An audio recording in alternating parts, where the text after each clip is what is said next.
This week's episode of This Is Only a Test is brought to you by HP Workstations. HP Workstations enable you to innovate without boundaries, expanding as your workflow grows.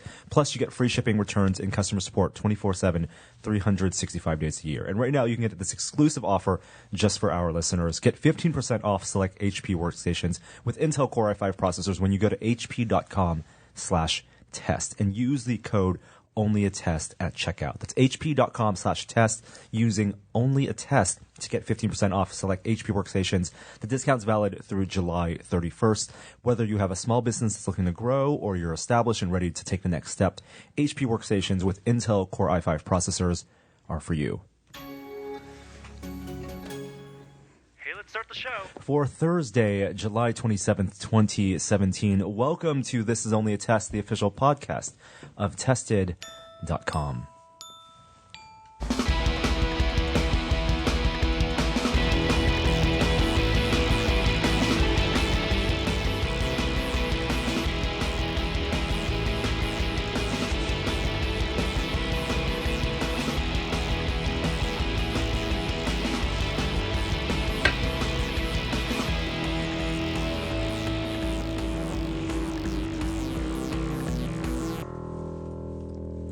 Hello and welcome to a very special post-Comic-Con episode of This Is Only a Test. I'm Norm, joined by, to my left, it's Kishore Hari. Hello. And we don't have Jeremy Williams this week. We'll get to that in a second. But we have a special guest. It's Annalee Newitz. Hey. Annalee, how you doing? I'm good. I'm just about recovered from Comic-Con. Good. I think I'm... Yeah, same here. Yeah. Sleep deficit is slowly evening out, yeah. Yes, con crud is making my way out of the system. Yeah, exactly. Is this your... A lot of purges. Was this a first-time visit, multi-time visit? Like, are you a vet? I am a vet. I've been going to Comic-Con since 2008. And every year, I swear I'm not going back the next year. And every year, I'm sucked back in because there's so many goodies there. It's really hard to say no. I know it sounds terrible, but... It's my 13th year this year. Ooh. It wasn't just like throwing this on the table. Yeah. But I had a story behind it because that is a question that people get asked. And we're going to go on lots of random tangents this time. Yeah. We're going to start off with how many years have you been to Comic-Con? At CES, and you've been to CES as well. I have never been to CES. Oh, you've never been to CES? Yeah, so I'm a CES Congratulations. virgin. Yeah, one day I'm sure it'll happen, and I know it'll be terrifying. At CES, when you get your badge, it will tell you like you are like 10-year veteran, 15-year veteran, because that's something that apparently people really care about. It's been going It's like on a Logan's Run thing. Like eventually they're just going to send you to carousel. You're exactly. The 55-year-old tech journalist looks at the badge and goes, "Oh, I've chosen wisely in my career." Right? And like they're proud of it. They're like, "I've been at CS for 30 years." I'm like, "I haven't been alive for 30 years." But Comic-Con, there's no stature there. But it is a fun thing that people get asked. And we were at a backstage at a event, Wootstock, that Adam puts on with Paul and Storm. It's a great event. Yeah, totally everyone fun. always looks forward to it. Yeah, a stage show. And there was a fan of Test that I met there and he asked the question, how many years have you been to Comic-Con? It's my, I think, 13th year. And he goes, "Oh yeah, it's my 15th year. I'm 15 years old." Oh, no. That's when you stage the intervention, right there. I did the Arnold, like the clench, the fist clench meme. I'm like, "Oh, you."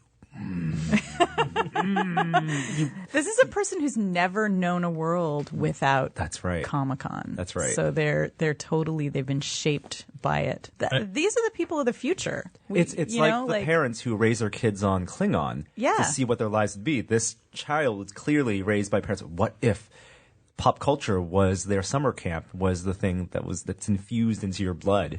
Yeah, I ran into some people who were, elder statesmen of the con and who had been going since they were teenagers around the time when the con first started. And that, it becomes a sort of annual, rite of passage almost. It's a ritual. Yeah, it's a ritual. Yeah, it's not really rite of passage if you've been a million times, but yeah, it becomes kind of like 4th of July for nerds or something like that. Yeah, and the Super Bowl. Yeah, and watching it grow has obviously been really weird for people because it started out as like a regular comic book convention. Yeah, with actual comic books. Yeah, and I mean, there's still actual comic books, and I always remind people, like, if you go to the side of the expo floor that's a little bit quieter, like, you'll actually meet artists and writers and things like that. But, yeah, I mean, and pretty much I think Star Wars kind of changed it, because Star Wars was one of the first movies to come to conventions, and Comic-Con was one of them. And then it kind of exploded. Yeah. Should we just get into it? I mean, Yeah, let's get into it. Jeremy's not here, so we don't have Yes. to worry about his con FOMO. Well, I'll explain that Jeremy's not here because we like Anna Lee Moore. Well, thank you very much. And Jeremy also didn't go to Comic-Con. Even though Jeremy's kind of prettier than me, but it's okay. He's actually in Pittsburgh for a pinball convention, Pinburgh. Ooh. It's a long-running, nationally recognized pinball convention. He was very excited. He's there to, I believe, compete in pinball. What's his game? Does he have a specific pinball machine that he's... He has many. And multifaceted. That's a good question. That's a good question. When he comes back, you ask him. We ask him, like, what is the game he maybe perhaps trained for Yeah. this year to compete in? I know that I believe and I'm like completely speaking my ass now, but I think it's like they do multiple games get brought in as like the game that will be the tournament game this year, because it's not like the one game gets like every year it's the same game that people play. Like they bring in, okay, they announce it. Star Wars will be the new pinball machine. You'll get to play, practice it, and this is the one we'll be competing with. And I mentioned Star Wars because that's a new pinball machine that was out, that just was released, that I believe Germany bought, and I saw it at Comic-Con. Now's your time to say it when he's not listening. I didn't like it. There it is. I didn't like the Star Wars pinball machine. What was wrong? It just felt underwhelming to me in terms of the aesthetic design. Now, it might play real well, and apparently from all reports, the flow of the ball and all the ramps and You weren't down with The like ball all the, flow? Is ball that like flow, the no. mouth feel of the ball flow? ball, Okay, that sounded really bad. the ball flow Sounded of better in Star my Wars. head. No, and it was designed by the Flowmaster. Apparently, they're legendary like game designers, pinball game designers. They Wow. get brought out of retirement and they design specific challenges and architect the physics of how the game will play, the playfield, and that may be all great and well. But I think with the license as robust and storied as Star Wars, I wish they would have went all out. Like, for example, I'll just give one example because I don't want to go too deep in this because Jeremy's going to kill me.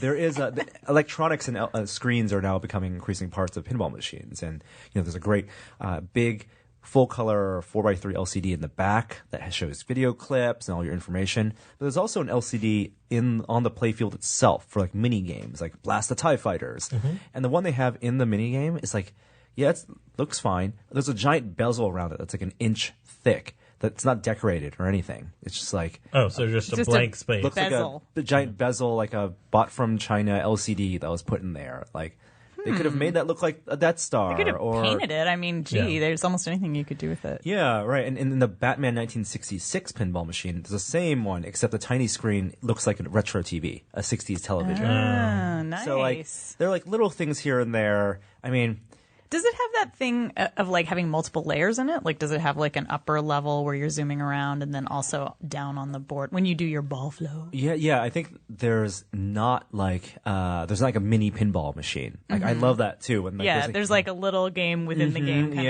thing. yeah. And that's all kind of expensive, and maybe it's that the Star Wars license is very expensive also, Right. And so they had to choose where to spend the money. Star Wars or bezel? I really wanted, how Adam's Family has the hand that comes out and grabs the ball. I wanted something where like the Emperor's hand would come out and there'd be like a Tesla coil hidden in there and it would shoot lightning out. At the Or at ball least something. just like some lasers to kind of give you like a lightsaber feeling. Like, lasers Right. make there's everything better. Well, that's true. I mean, there's no reason they couldn't have something like a little laser pointer action. Yeah, Like, or come the on. Force, right? Have like magnets underneath to move the ball around and block, force reject I think your that would pinball. interfere with ball flow. But actually, that would be amazing. Like Yeah. if that was in there, and you'd have to know that would be one of the. I'm sorry, I'm hitting things. I'm getting so excited. But that we would be still- like it would be a barrier that you'd have to get over. Are we starting a pinball company here? No, It feels no, like no, it. I no. feel Yeah, like no, I we're feel- all- A pinball company from non-pinball experts criticizing the beloved Americana, piece of Americana. Yeah. From our uneducated perspective, this pinball machine sucks ass. It needs more lasers and lightning. Yeah, for no exactly. apparent There's reason. pinball people out there right now who are just like smacking their faces and writing angry emails and stuff. We will be redeemed, no worries, when Jeremy comes back and schools us on Pinbird. In the meantime, you want to dive in? I'll get one more pinball related tangent is that this weekend, if you're in the Bay Area, there is a giant pinball convention also, California Extreme. It's an annual, 2 or 3 day event in Santa Clara in like a giant hotel ballroom. It's one of those events where you pay a flat rate, like $40 or $50, and then it's free play for any machine, like hundreds of Machines, yeah. Wow. It goes on, I want to say, like the middle of the night. Arcade machines, mostly pinball, and it's a great place if you want to binge or get schooled on pinball to go. Wow, this coming weekend is DEF CON, so there's not going to be, it's going to be, that's like going to split the audience, Yeah. I feel like, it's Do you think sad. the Venn there is pretty high? I think there is. I think Yeah. people who are into security, they like to sort of do things like figure out sneaky ways to cheat on the pinball machine, or it's just. Or maybe they appreciate some of the analog aspects of the pinball machine, the unhackable. Yeah, well, those are hackable. Anything is hackable, and then there's always social engineering that you can throw in there too. So I do feel like I know a lot of security nerds who are really into pinball. I mean, video games too, of course, Yes. but pinball is there's something kind of stately about it. All right, so let's jump into pop culture news.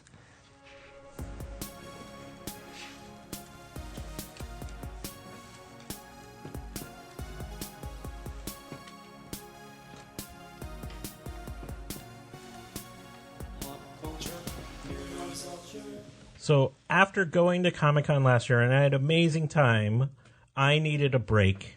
So I didn't go this year. So I'm interested in hearing your takes on Comic-Con. I have a whole list of things to ask about. Can we start with cosplay and Adam's Incognitos? Absolutely, yeah. Well, first of all, did either of you cosplay as anything? I just didn't, no, no. I just I say it's a shame. yeah. I wore a tie one day, so people kept trying to guess what I was, and I was like, no, I'm just a journalist. Did you go as professional author, journalist? Yeah, exactly. I'm a writer. This is how we dress, like all the time. And our Comic-Con experiences were probably very different in terms of like no matter what you're there for, you're going to see a different piece of Comic-Con than everyone else because there's so much to It was, see. 150,000 people this year? Yeah. So it's huge. Yeah, you really can be there and just never see the same thing twice or even once. It depends on what lines you want to wait in. Yeah. Or if you want to wait in the lines. So in terms of cosplay, because we can structure this, we can talk about, and we're going to be upfront about it. Most of this podcast is about Comic-Con. Yeah. There'll be some Yeah. technology news, and there will be some talk of VR, but there's going to be a lot of We need to Comic-Con work talk. through our feelings about Comic-Con. Like it's a lot. Yeah. It's a lot built up. Maybe we can talk about things that we think you might have envied the Oh, most. there's a Your lot FOMO. on that list. Well, I want to hear a little bit more about Adam's Sure. things. So I think we heard on Still Untitled, he did Chewbacca with Hodgman. Yes. So Adam, his first cosplay. So to give you a little behind the curtain of how it works, is we usually ahead of Comic-Con, Adam comes up and says, "I want to bring this costume. I'm working on this, and we're bringing down." And Comic-Con is Wednesday night to Sunday, but really the hearts of it are Thursday, Friday, Saturday. So we choose one each day to do. And in past years, he's invited friends from his science communities, celebrities, space community to walk with him on the floor, people who may never have cosplayed before. And so this year, he did it with John Hodgman. And I believe it was John Hodgman's first San Diego Comic-Con? It was also his first time cosplaying. It was absolutely Yeah. his first time cosplaying for sure. Because he's based in New York. So he's been like New York Comic-Con. And they went both as... How is that possible, first of all, that John Hodgman hasn't cosplayed? It's the first time for everything, you know, Okay, and fair enough. and it's hot. You know what I mean? Like it's a real task that you have to take on with like fortitude and bravery. Yep. So That video will actually be up in a couple hours for you guys, the incognito walk. But they both went as Chewbacca. So Adam's favorite alien creature from any science fiction film is Chewbacca. He has a great Chewbacca costume with a great mask that Tom Spina made. This is the one where he has a bandolier and he has C-3PO on his back. He didn't wear the one with C-3PO. It was just plain. Just plain Baka. Okay. Yes. And Hodgman had another full Chewbacca suit, or as he called it, Chewbacca's son, Lumpy, and it looked great. It's actually a replica that's going to be available for sale. Someone has found the license and visited Lucasfilm archives to color match. So like take out pieces of fur from old costumes, including Chewbacca's mustache, and mix paint in the room to find the right colors. Wow. So look fantastic. So Lumpy is Chewie's son. Yes. So does he? But his hair is exactly the same color, or did they look exactly the same? I guess. Aw, Yeah. that's They- nice. yes. Like Yes. father, like son. Yeah. Same They hair. had the bandolier. John Hodgman had the big bowcaster, and Adam had a big rifle that is in The Force Awakens, or he steals from a stormtrooper. And they walk the floor, and like you would think that there'd be some like nerd outrage, like this makes no sense. How can there be two Chewbaccas walking together, right? Like they should each take a side of the room. This breaks canon, but no, it's just like it's just double the awesome. No, What? Mashup. it's I mean, two. and they had a backstory. It was his son. Yes. You know, Yes. and it's perfectly reasonable that after all these years he should have one. And maybe they reproduce by budding. Maybe that's why they look so similar, right? Like, why are we judging? Like, you know, or why am I judging? You guys have been really open-minded about it, but I was a little concerned. Mashups are the whole thing. I know this isn't quite a mashup, but like, when you did your tour with Alan Pan and Tamara, like Alan was mentioning the Taco Bell from Beauty and the Beast. Yes. Like where the dress is made of tacos. So if that can walk the floor and not break canon, I see no reason that two Chewbaccas can't. I saw an amazing mashup of the Joker and Prince. And Oh, it my was goodness. so perfect. I can share that picture with you guys Yeah. later. It was great. He had a guitar and everything, and like the curly hair, but like the face was done like Joker. It was like really obvious as soon as you saw it. Like you knew Two-Face style, like half and half, or just fully mashed? fully meshed together, and like and it was immediately as soon as you saw it, you knew it was like, oh, it's Joker Prince. Nice. It was just Yeah. it worked perfpurple One of the my- purple was a good tie-in Yeah. together. Yeah. My favorite Dragon Con cosplay I ever saw was a half and half Prince, half Purple Ranger from the Power Rangers. Nice. And like had built a custom purple Prince guitar for it, which was amazing. Yeah. All right, but back to San Okay. Diego. And Adam did another two more costumes. His flagship, the big premiere costume he did this year, was his suit of armor from Excalibur. It's so beautiful. I have to say, I got to put on one of the gloves, and it felt so good. Like it's light and like very like the motion is really good. I mean, I didn't have to wear the whole full suit. I'm sure that was a little bit more of a chore, but like the gloves were just it was like soft and it was fantastic. Yeah, and so shiny. the shininess is all from that polishing. It's made of aluminum, and the big thing was that we revealed that we spent a week and a half in England, where Adam apprenticed with Terry English, the armorer who Wow. made the suit and made the suits for the film Excalibur. So this is King Arthur's suit from that film, which is a lifelong dream of Adam fulfilled. If you haven't watched that film recently, it's a great Do cult it. film. Oh my god, to it watch. is so incredible. The trippy like Merlin, Morgana Le Fay stuff too is And, awesome. you know, Merlin has amazing lines and actually has a great armor helmet, which Yeah. is probably designed by the same guy. It's this very shiny. We've put it on, yeah, it's like the original dome. Merlin dome. Yes. Yeah. A dream to some, a nightmare to others. That's, you know, greatest line ever. It's Helen Always Mirren applies. Also, Yep. yes, yep. Helen Mirren is in there. And Patrick Stewart, Liam Neeson. It's like all the famous Brits Yeah. are in there. Young, though. Young. Yeah. Very Super like young. almost unrecognizable young. yeah. And the acting's like not great. Hey, You know what it is? It's over the top. It rises to the kind of Arthurian occasion. You know, I mean, Yes. it's really, it has to be campy. I mean, it's like 1980, right? Yeah. So, you know, expectations were a little different. It moves a little bit more slowly than movies do now, but man, is it weird and beautiful. And it really is, a lot of it is the armor, because it's just so, the design in that film is just so great. But that soft focus on the shininess, it's like blinding you as you watch it. Yeah, which it should, because it's magical. And then one last cosplay that Adam did was he got to wear a spacesuit from the film Alien Covenant. And this was an actual original spacesuit that FBFX made for the film that we got permission to wear. And that video will be up in a little bit, but it's so detailed, so unnecessarily incredibly detailed because sometimes when you see movie props or movie costumes, like it's good enough for camera, right? It's gonna read well. They're gonna do some post processing on it, maybe some CG effects.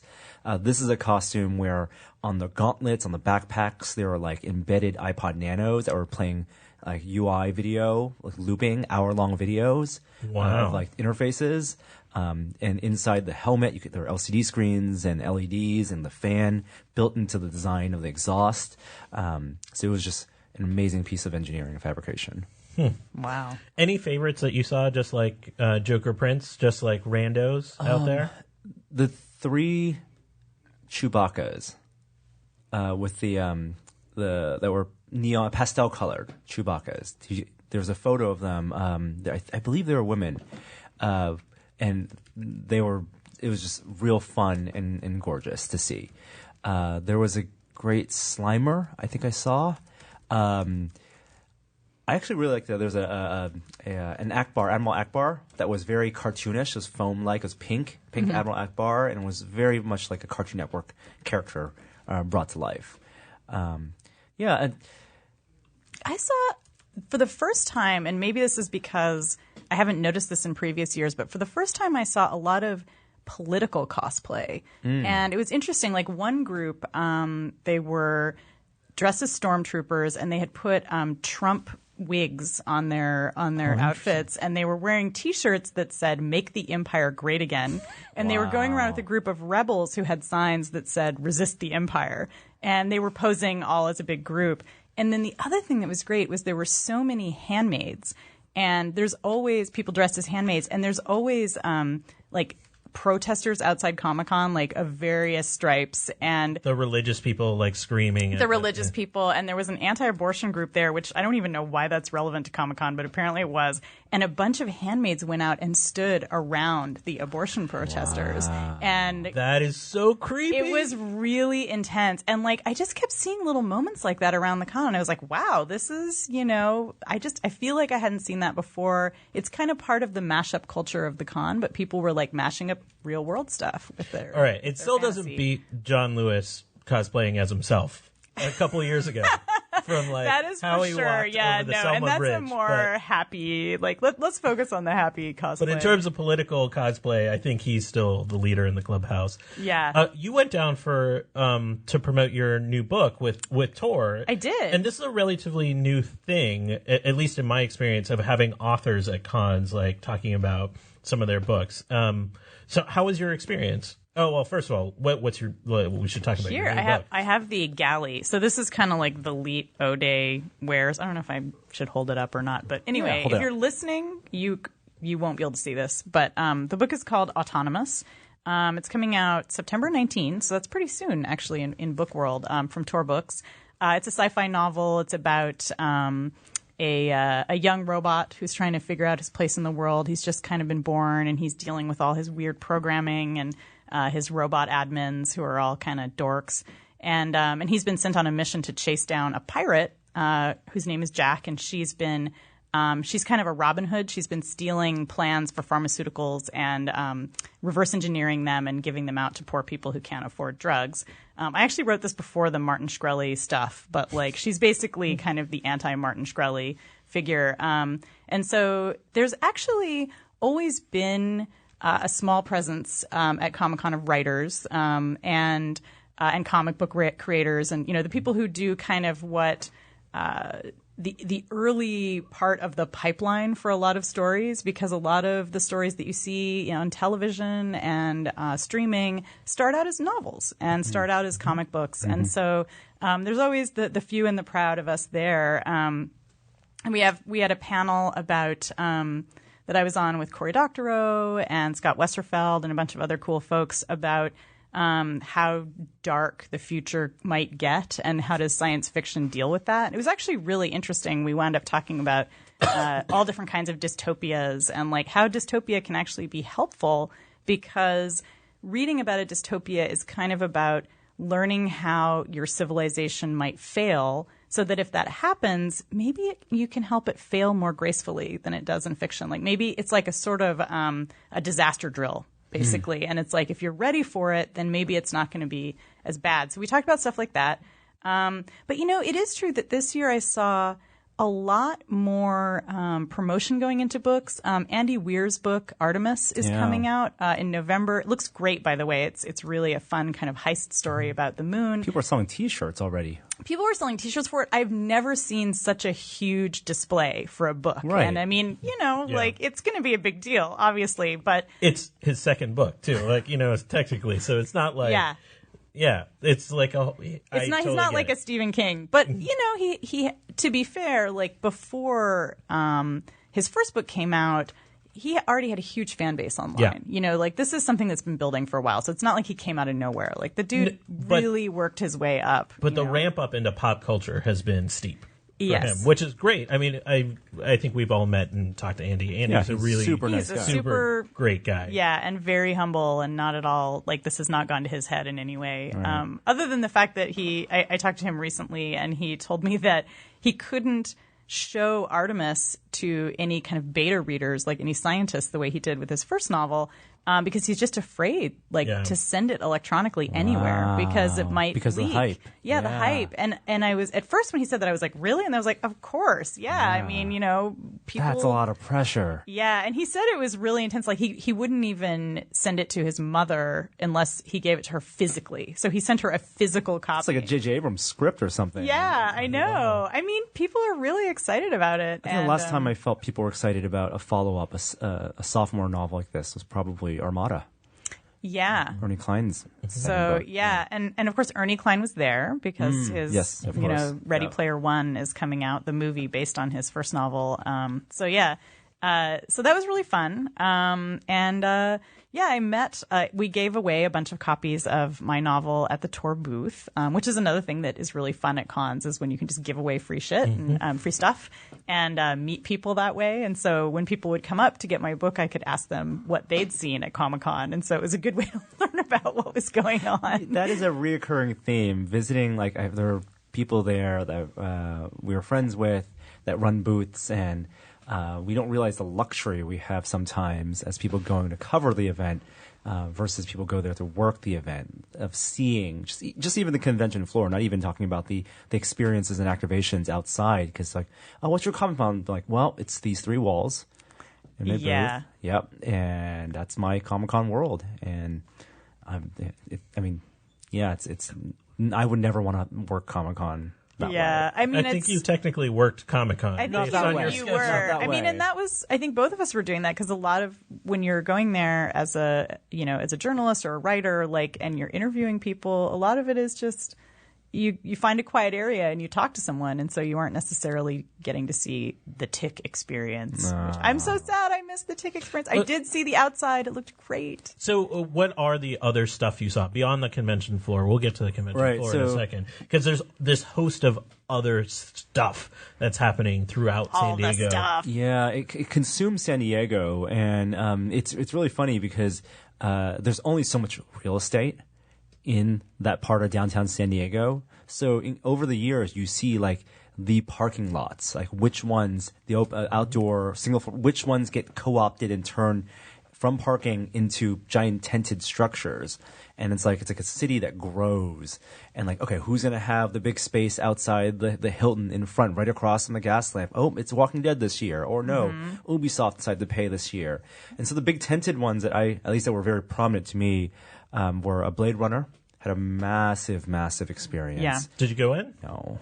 Yeah, and also, as I mentioned earlier, the Tick The had Tick, yeah. an incredible I'm display. so excited about the return of and that. I Pilot am for that was too. good. Yeah. It's on Amazon Video for those. Yeah, and the pilot's been out for like a year and a half now, and so I think because of the fact that they picked up the show, based on its popularity with viewers, they knew, like, we need to put this huge display out because people are excited. And that was through Amazon Studios or Amazon Prime. Yeah, so probably it's one of their like upcoming flagship comedy shows. Yeah. I mean, also, did you see the CW Balloon Park? No. What, did they have like a floating like They place? had so there's this area in front of the convention center that's this sort of pool, and they floated a bunch of balloon heads of like CW characters over top of the pool. And I saw there were like 40 of them, and People would go they wading looked through sort the of fountain? like super deformed versions of the characters, like they were very no. cartoony. People were not waiting when I saw them, so that's a good that's a good thing. And then sometimes companies will take storefronts and do pop-up shops outside the convention because the downtown Gaslamp area is very retail heavy. So Leica did a big pop-up where they brought some of their stop-motion puppets and did a little museum exhibit. And Star Trek Discovery had their props and costumes. I didn't get to see that, but saw lots of videos and photos of people who did, and everyone said it was very exciting to see the new phasers and communicators and the Klingon armor. Yeah, we need to talk about that later. I feel like there's a lot of stuff going on there. Yeah, and also, whole buildings get wrapped with, ads that are sometimes for stuff that you don't even know what it is. And they're kind of debuting it by covering covering the Marriott with a giant image of something. And they can be very explicit, like that. Oh, that's a giant X that says Legion underneath, clearly for Legion. Or it could be like a propaganda ad for something. And it's like, what is this for? Get your child tested for something? Oh, it's for the TV show Gifted, also about mutants, but they're trying to be subversive. Yeah, like sort of trying to create like a viral, image. Yeah, Varying degrees of success. Yeah. It's very noisy. Yeah, it is. Visually. And it's if you don't know what something is, like it doesn't necessarily help to Exactly. to just see a giant face Yeah, right. or a finger or something. Any favorite moments stick out? Because last year when I was walking up to the IMDb boat, Conan O'Brien walked by in his like superhero outfit that he had like custom built. Yeah. Do you have any like weird moments like that stick out as just like this is why I'll be back next year? Why I'll be back next year. I got to interview Jennifer Moreau, who is... I don't know who that is. So she is awesome. She is the writer of the new YouTube Star Wars series that's called Forces of Destiny. And each episode is only about 2 or 3 minutes long. They're fantastic. Like, go watch them now. They're free on YouTube. The first half of the season came out a couple weeks ago. And basically the premise of the show is little moments. It's all of our heroes from the movies. And, she worked heavily with like the people who sort of have the canon Bible. So it's all in canon, but it's little moments that you don't see in the movies that are tiny moments of heroism. Like we see Jen from Rogue One rescue a cat for a girl who's like living on the street, and the cat's the only thing she has. And these stormtroopers are trying to take it away, and Jen like kicks their butts and like gets the cat and brings it back. Save the cat moment. It's so amazing. Like, I actually got a little choked up watching that episode, partly because I love cats. But, like, each one of them is like that. They're very action-packed. They shed light on stuff that you've seen. And they're just, like, a great emotional pick-me-up. And so she and I talked about that and what it was like to try to create stuff that's in canon, but at the same time is new. And also she had a lot of it was just really great to see someone be able to just take the Star Wars universe and write their own version of it in the little cracks between what we saw in the movies. That's an awesome recommendation. Norm, any moments for you? We had a really cool meeting with Richard Browning, who's the guy who has a company, Gravity, that makes a flight suit. Ooh. And they did a demo of it where I guess he, excuse me. The video came out yesterday as you're watching this on Tested. He debuted at TED, and it's like an Iron Man suit. Like you can actually fly in it? It's a real flies in it. jetpack. Holy crap. It's 6 jet turbines, like 4 of them, 2 on each hand. He wears. He holds on to, and then a pack. And it's not like the classic, 80s jetpack guy with the holding like the ski poles, but it's Iron Man style. So it's all with vectors, thrust vectors. And Nice. he is like Crap, I'm watching a video of it now, and it's like, that's wow. This he is what hovering and flying, and for this demonstration, it was flying like 30 feet, 50 feet from one end of a parking lot to another. What kind of fuel are you using in that? Oh, it's real fuel. Like It must be heavy. the thing is very heavy, Yeah. and you have to be incredibly strong to control Yeah, the to thrust guide. vectors and Wow. guide. But he says like when he's in the air, it naturally wants to be stable. And he has actually a lot more control. And the toughest thing actually is to lift up just the weight of the turbines to point him away from the ground so that he can land. Where did you guys shoot that? They look like the middle of the street somewhere. It was middle of the street outside a brewery in San Diego. Yeah. Nice. And so you just like Random, like, we were told to go to a place and he met us there. He opened the back of his Honda Civic and took out a jetpack and put it on, literally in the back of like a recycling plant or something. So it really felt like it's like real life superhero stuff. We're in a back This is alley. like a life goal for me. Like, just open the back of my car. I got my jetpack suit in here. No problem. So I was talking to Gunther before the podcast, and he said because particulates are a danger to the crowd and to the suit itself, yeah. he basically spent all this time with like a leaf blower, like Gardner no. style, like He blowing used out the street. the turbine as the leaf blower. He just turned on one of the arms and just like Oh my God. cleared off the street before he flew because little rocks getting into the into the turbines would mess it up. That is the best evidence for why we need a jetpack right now. Like, think of the immediate applications to just cleaning up your garden. Cleaning and being awesome at the same time. Yeah. Yeah. It was loud. Wow. I was sort of imagining that he would carry like a million things of compressed air. Just be like squirting all the time. But this is way better. Yeah, I'm sure it was loud. He's wearing an actual jetpack. Yeah. That's, Yeah, he's wearing basically a lawnmower on his body. Total. Yeah. Yeah. High power. That's amazing. And I guess the point is that this company is going to start selling these to governments and Oh, and I companies thought you were who going to want say them. to me. Well, if you have $300,000, then maybe. Pony it up. Kickstarter time.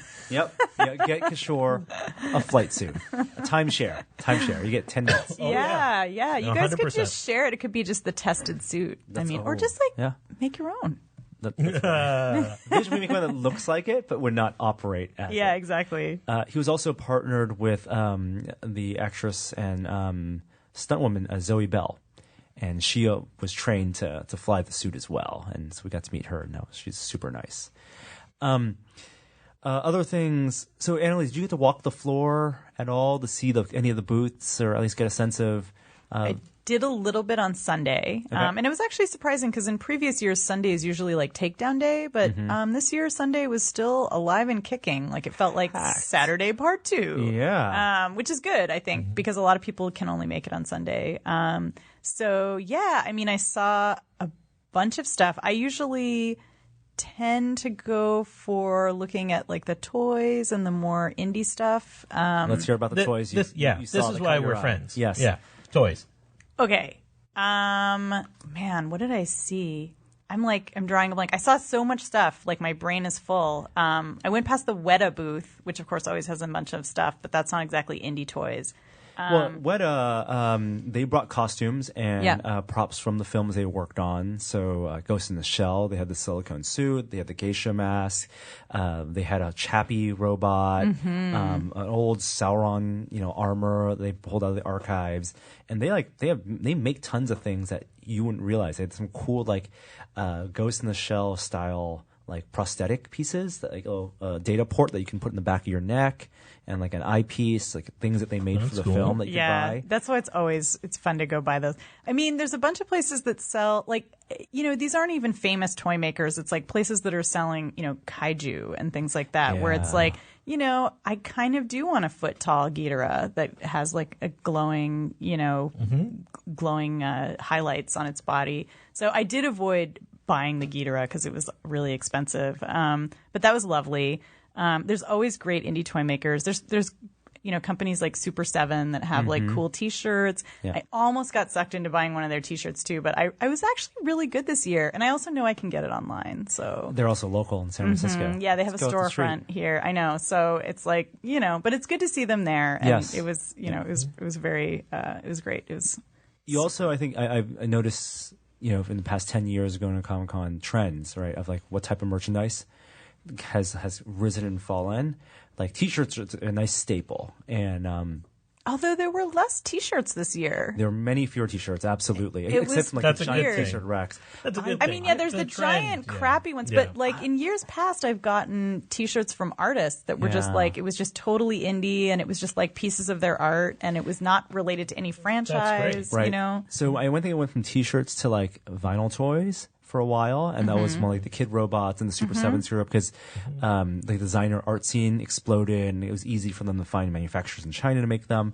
But that collapsed completely because people got tired of paying $60, $80 for a 7-inch piece of plastic. And then I think the posters and art posters are still very strong, and so your Mondos of the world and art prints, people are selling like unlicensed or licensed movie posters. And then this year, enamel pins. Yes. Oh my God. Everywhere, enamel pins. And they were pretty great. They were pretty great. I saw some Power Rangers pins that were amazing. Pop culture pins, like just nostalgia, anything that like in very clever designs. People got pins that came with their bags. So when you sign up for Comic-Con, you get a giant not like a gift bag, but like a bag to carry your swag with the program. And a lot of people don't know that in the corner of that bag was taped a superhero enamel pin. And people were running around because they ran out of bags. And if you go on eBay, those pins, like the Wonder Woman pin, is selling for $80 on eBay right now. And I didn't get one. My wife was very sad. I think we'll rectify that sometime. I have already rectified it. There's $10 pins everywhere. Like grab bag of pins. Mystery boxes were a huge merchandise thing. I think. I know. You know They're about the mystery scourge of box? the con. I don't want a mystery box. But you've seen like how they. Yeah, I think mystery boxes are like the on-con location version of like Loot Crate. Yeah. Here's your box of like random swag that you may or may not want. Yeah. It is quote unquote $100 or a high value number of things, and you pay $20 to $30 for one. But it's almost like. But it's all inside. It's just all branded fidget spinners. It might as well be, right? I did actually get an amazing sci-fi branded fidget spinner, did they which have was them? actually nice. It was actually a really good fidget spinner. Yeah, I was going to say the one toy that I really lusted after was Tentacle Kitty, and it was, What is Tentacle Kitty? Tentacle Kitty is a guy who invented this. It's a cat with octopus style tentacles. He apparently invented it for his girlfriend, who is a biologist and had been studying marine biology, and he likes cats. So he was like, "Here, honey, it's a Tentacle Kitty," and so. Oh, it is literally a tentacle kitty. Yeah, it's a cute kitty head with octopus tentacles, and it is adorable. It's mostly plushies. There's some posters, but the plushies were so great, and there were so many people clustered around the booth, just like petting the plushies. They were definitely a big win. Other merchandise. Well, I gotta say, I'm gonna put it out there. That maquette of Thanos looked terrible. I did You not know, like the Sideshow Collectibles one on the throne. They were super proud of the look on his face is awful. It was totally. it. Shore is a Thanos connoisseur. It was Are way you off are base. you like is this something that you He you is think an a lot acolyte about? of the Matt Yeah, Titan. like All right, if okay, there was well, fair enough. If there was a fan club for Thanos, like the Thanettes or something, I would be like club I president. think you need to start that. Do you think thanettes.org is available? I'm gonna find out. I'll sign up for newsletter. Yeah, no, I'm I'm on Locating- your tiny letter. Let's geocache those stones. Let's play Stones together. I'm like literally I have like this pool of money I've been saving up that my wife doesn't know about. That like Now she is- knows. She doesn't listen to this podcast. No chance. And so I'm like been waiting for like the good statue, and like, you know, Bowen's made some, and, Yeah. and like Sideshow came out with theirs. There's been a bunch over the years, but I'm waiting for like the one that's very iconic for me. And I kind of want them just to recreate something from the comics, and almost all of them now are very much the movie style. It's not Sideshow one. That is a comics one. It's closer to the comics one. Right. But Okay. I still just think the look on his face is all wrong. Anyways, Wow. That's Okay. harsh words. Yeah. Yeah. That's yeah, that's right. That's Judgy. probably a good reason for me not to be at Comic-Con, because I would have like stood at that booth, been like, no, and protested you it. would have fit in perfectly because anytime there's anything like that, a mech head or like a piece of armor or whatever, people are standing around and it's like a critique session. Totally. And it's like, excuse me, I have notes on your toy. Yes. You know, like, and a lot of them. Danica and I, on our last day on Sunday, we literally just walked around for 3 hours critiquing Wonder Woman statues. And like, that one, nope, they make her face look like too much like a pinup doll. That one, like the costume's wrong in this way. Yeah. We found like 2 or 3 we liked. That would have been a great gallery, actually. I would have Or a video, clicked just like the hell angry, out of that. angry. Yeah, eye just rolls like and- showing the showing Wonder Woman and then the reaction shot. No. No. Couple last things for Comic-Con before we get to the trailers, I know. which we need Yeah, to the talk trailers about. are super Did you guys go to important. any good parties? I mean, you mentioned on Still Untitled going to any of the parties. Did you go to anything sort of like fun, just ran into other folks like the Wootstocks of the world? We did get into the sci-fi party. The sci-fi, Zachary Levi hosted along with sci-fi a big party, and we did talk about it in Still Untitled. But that was it was the quintessential like famous people surrounding you in a party, which like was very awkward. Like the Tested team, Ryan, Gunther, Joey, and I were huddled, and Danica were huddled, and like okay, there's the cast of Arrow to our left, the cast of Expanse behind us. There's Iron Fist to our right, and that's Karen Gillian, and she's really tall. Oh, And- oh my It god, is really tall. Yeah. Oh my god. So, that's our brand, though. Yeah. we are kind of awkward. Yes. like that's our thing. we I thought you were about to say tallness. Tallness is our brand. No, I was like, that's not my brand. being the awkward ones at the party. Yeah. The nerd. So I was staying at a hotel where they had the National Geographic Nerd Night party. Which were you Yes. there, Kishore? I was not there. I got invited by like 4 different people to that party. So was it fun? so I was not invited, but maybe I was, but it went into my spam folder. I don't know. But the point is that our room was overlooking the party, so Fantastic. we were basically attending the party.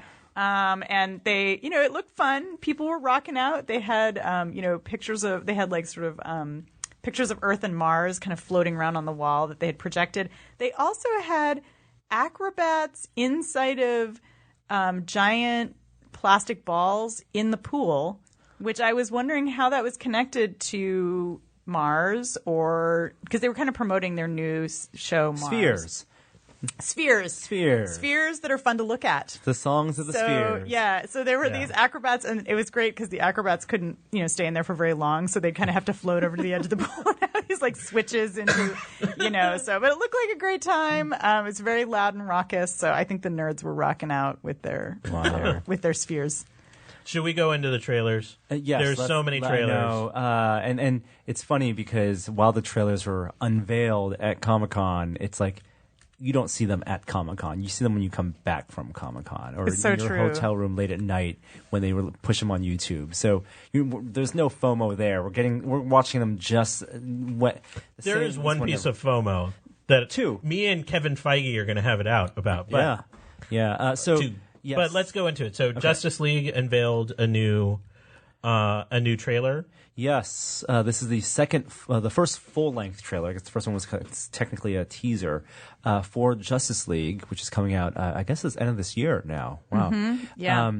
And they had the entire cast there. The trailer was, to me, clearly a response to how successful and popular Wonder Woman is, rightly so, in that they led with her front and center. It's like people want more Wonder Woman, and the first scene is Wonder Woman. Yeah, and there's even kind of like a cute sort of jokey moment with Wonder Woman. She's very foregrounded. Everybody wanted to see Aquaman.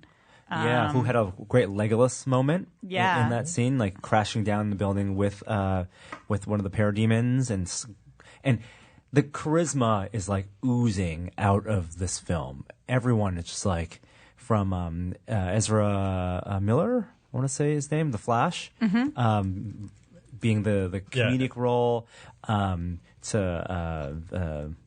Khal Drogo, I'll just call him Aquaman. Jason Momoa. Yes, Jason Momoa. Yeah, and he was actually, when on the panel, people were just screaming for him and like making all kinds of raucous, lustful remarks about The him. moderator, there's a great meme already with the moderator. Yeah, great saying quote. we're all wet. Yeah, of course you're Aquaman. You just got us all wet. Yeah, I was like, wow, okay, so that's a bold assertion. So Can we do yeah. minor spoilers? Yes, absolutely. So it seems like we get a lot of parademons, but we also get Steppenwolf. So I mean, this is who's like one of like the lieutenants of Darkseid. What I think is interesting, I mean, there is a lot of fighting in this trailer. This trailer's nothing but fighting. Yeah, and which implies to me that this movie is going to be nothing but fighting.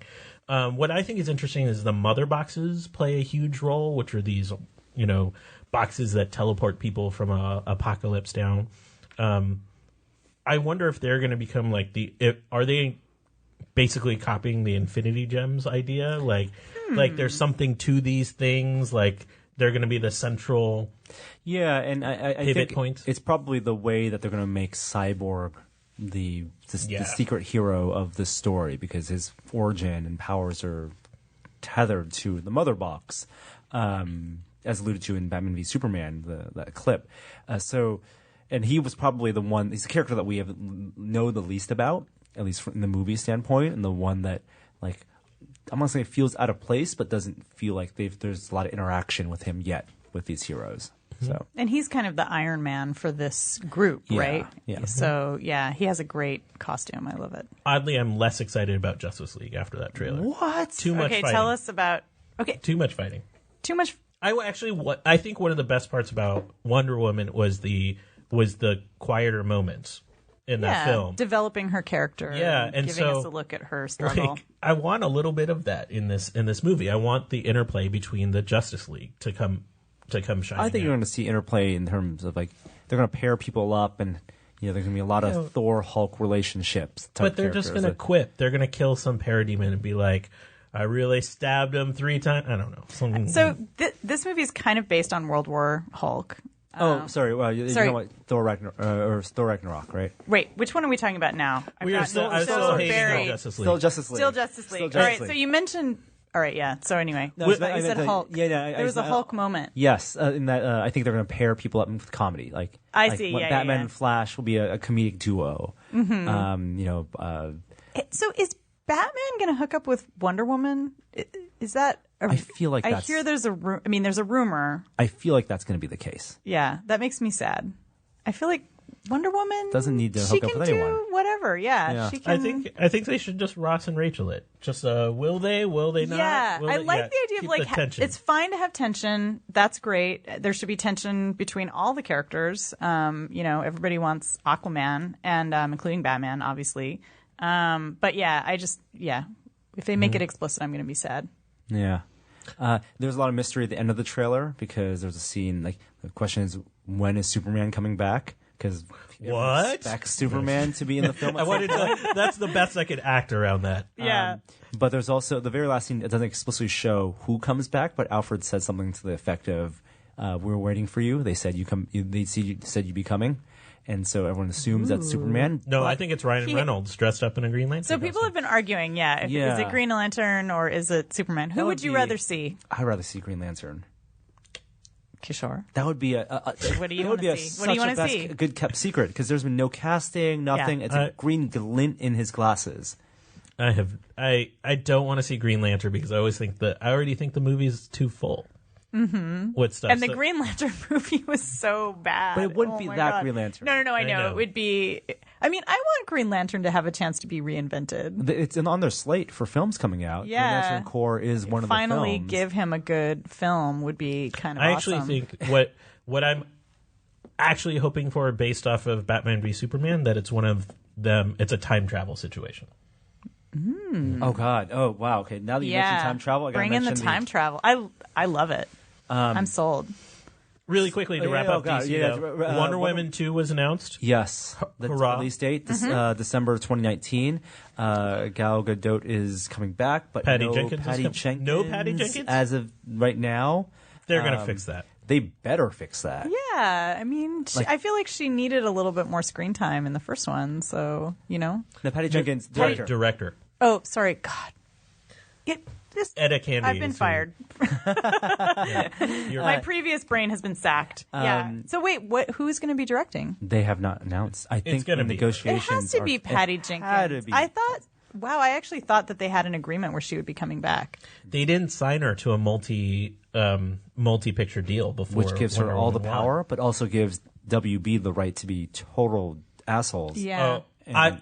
Girl, get that money. That's what I have to say to Patty Also, Jenkins. Get that money. That was part of what made it great was her directing. I think everyone pretty much agrees. Yeah, it reminds me of. I don't want to bring in Twilight because I know this is going to kind of sully our conversation about. No, not at all. But it's a similar thing happened with the Twilight films. With the first film was directed by a woman. And I mean, it's a very female-centric film, like Wonder Woman. And after the film did really well, they were like, we're just going to have dudes direct all the rest of the films. And it was kind of sad. It was like not a... I mean, I realized that was 10 years ago and things have changed. But yeah, if Patty Jenkins is gone, I don't know. It's like she's built a relationship with the cast and the production, and she's made the only good DC it's movie. Her vision of the story. Yeah, I mean, think of it that way. Yeah, she's literally made the only good DC movie in forever. Yeah, it would be super sad. And then there were rumors leading up to Comic-Con that WB was looking for a graceful way to exit Ben Affleck from the role of Batman, because by the time the Matt Reeves movie comes out, he would be close to 50. But apparently that was all put to rest because he was asked that explicitly on stage, and he said that's just blogging rumors. He loves being Batman, and he's going to continue being Batman. So I like him as Batman. Old Batman's interesting too. Yeah, brings up other options. All right, we've harped on Justice League enough. Okay, What else? The big Marvel panel. So your issues with Marvel. So there was a ton of Marvel panels. There was some great stuff. So we can run through them real quick. Like the official Thor trailer. Yes, not as good as the teaser, just because like the soundtrack of having Zeppelin in that teaser is so good. But it like built on what we expected. It's sort of goofy. It's that sort of buddy comedy that we're all hoping for. Like you said, it's based off of World War. Yeah, now I can talk about that. Now that I'm sure what film we're talking about. Sorry. Yeah, I mean that's actually my favorite. My favorite Hulk comic in a really long time. And it is like a lot of fighting, but it's also about how Hulk finally finds his place. And that's, it's always a big struggle for Hulk. He doesn't quite fit in, especially in his monster version. He's too rough. But in World War Hulk, he finally finds a world where he's valued and loved for his hulky self. And doesn't have to be the strongest. He doesn't have to be. I mean, he is the strongest, of course, because he's a freaking gladiator, and he's so great. But it makes me grumpy that they kind of shoehorn it into a Thor kind of story, because why not? Why can't we have another Hulk movie? And Mark Ruffalo addressed that directly. They asked him on the red carpet line. He says there will never be a standalone Hulk movie, and because Universal still has the rights to all standalone Hulk movies, the Hulk can only be used as a team member for the Marvel Studios. So it's just legal bullshit. Yeah, but also it is true that the two Hulk movies that we got recently were both kind of misfires. Yep. I mean, they were not, neither of them, both of them had great moments, and also one of them had a Hulk poodle, which I don't know if you guys remember that, but a Hulk poodle? Yeah, there's a poodle who goes hulky in the first of the two. In the Ang Lee one? In the Ang Lee one. Ang Lee, genius that he is, brought us the Hulk poodle. There's a scene where, all right, I'll the find fact this. that his dad was Absorbing Man, and yep, here's even, if you just Google Hulk poodle. oh my god, I must have. You've blocked it out because that scene was I remember this now. terrible. But anyway, that was one of many misfires. And Ang Lee is fantastic, but this was maybe not not his greatest fair moment.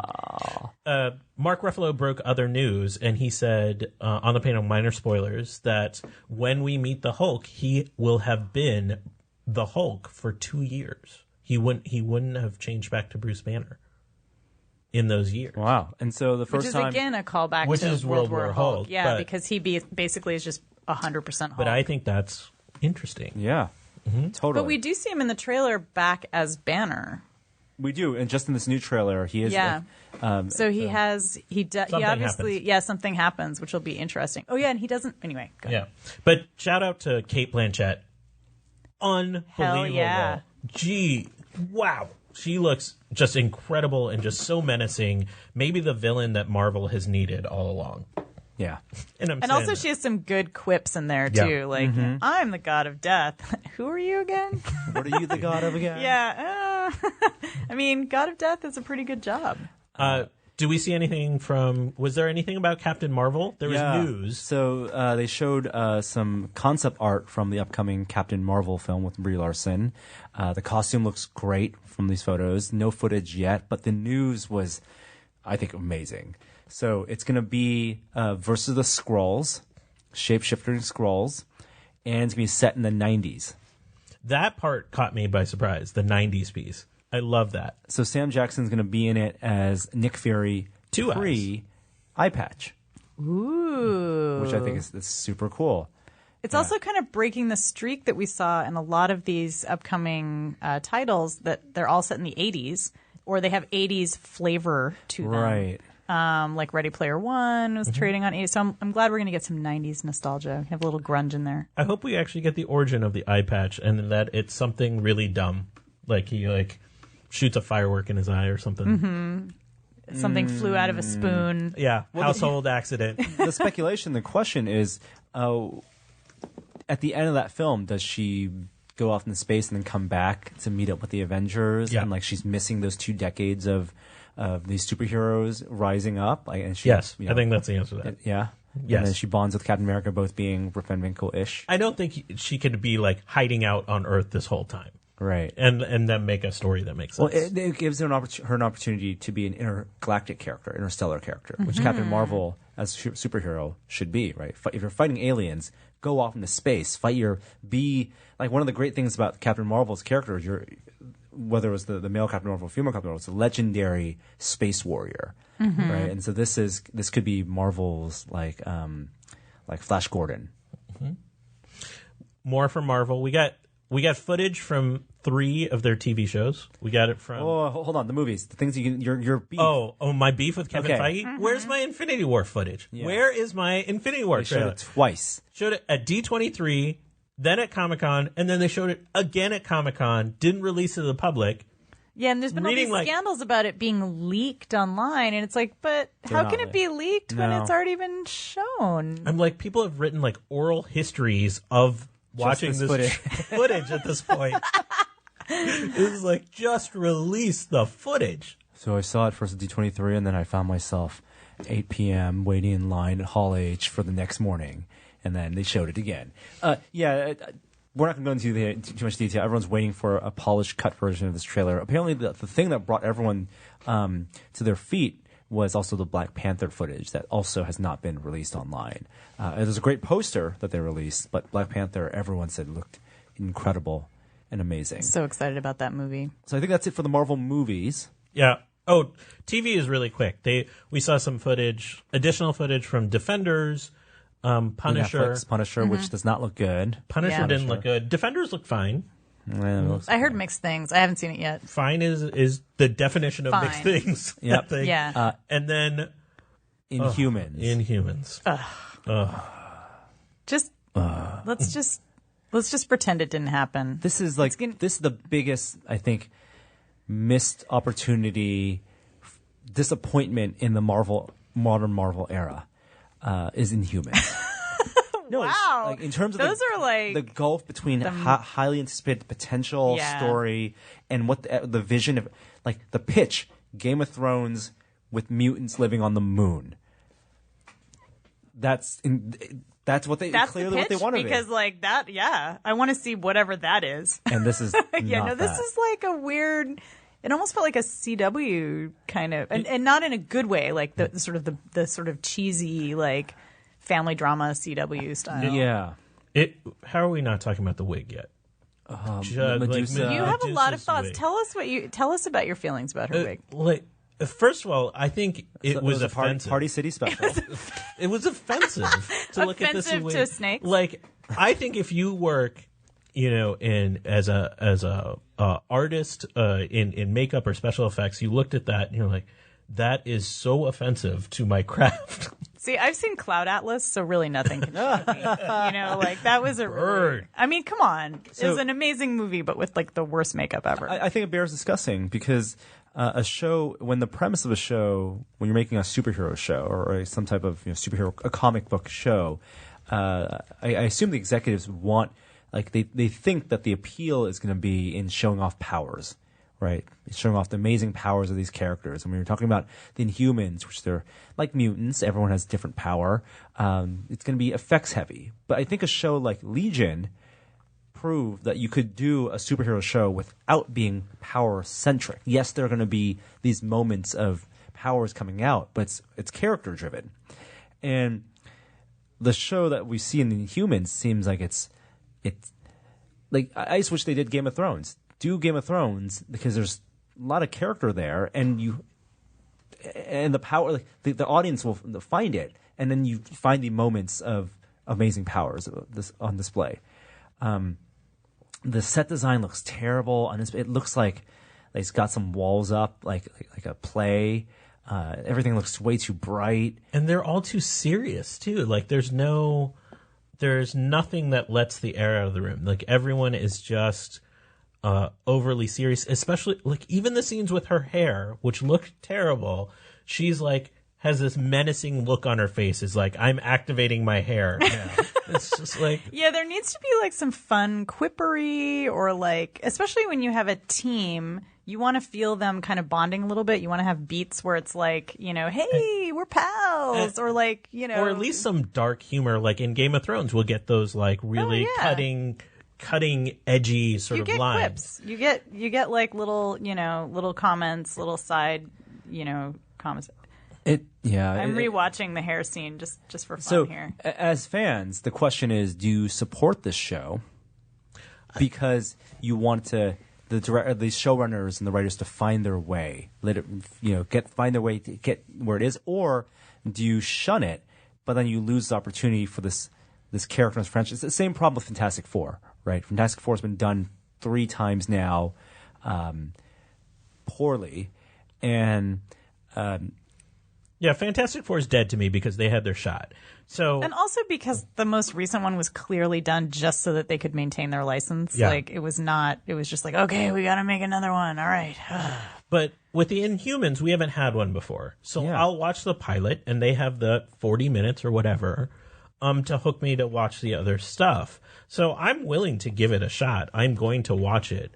But there has to be something there in that pilot based on what I've seen that makes me want to continue. I feel like there's I don't have enough time to watch every single thing, and Yeah. I'm like, shun the thing that looks bad. for you. And the thing is if after the pilot everybody's like, oh man, that trailer at Comic-Con just sucked. Actually, it was amazing. Like, of course I will see it. But it just, I have a lot of other stuff I want to see. Good call. All right, we mentioned Ready Player One, so let's quickly talk about the trailer. We're going to save some of this for Jeremy next week, given how big of a fan he is about it. But Let's start with Annalie. What did you think about Ready Player One, the trailer? I was a little disappointed. And, I loved the book. I really want the movie to be fantastic. I think that the trailer it suffered a little bit from Comic-Con-itis because I think that they wanted to explain to the audience what it was. And instead of just like showing us the world, they were like, here I am in the year 2040, and I'm really obsessed with 1980s pop culture. There's like literally this kind of intro that happens twice where once again, I'm going to tell you, we're here in this world where everything sucks and we go into VR. And it's like, your audience understands what VR is. Like, we get it. All you have to do is show us that insane, beautiful rendering of the trailer park that he lives in. And that amazing Spielbergian shot from the eyes into the headset. Yeah, into the headset, and then we see the world. We know what that is. Like, we didn't need that much explaining. But then the second half of the video where we suddenly get, this sort of rousing, 80s song, Rush. They use the Rush song, which is great. And we see the action. I loved that part where we're just seeing, and it's not even clear if it's in virtual reality or partly in virtual reality. We don't really know. The action is overlapping, which is what's great in the book too. So I was half excited and half meh. I'm similar, but I'm more excited.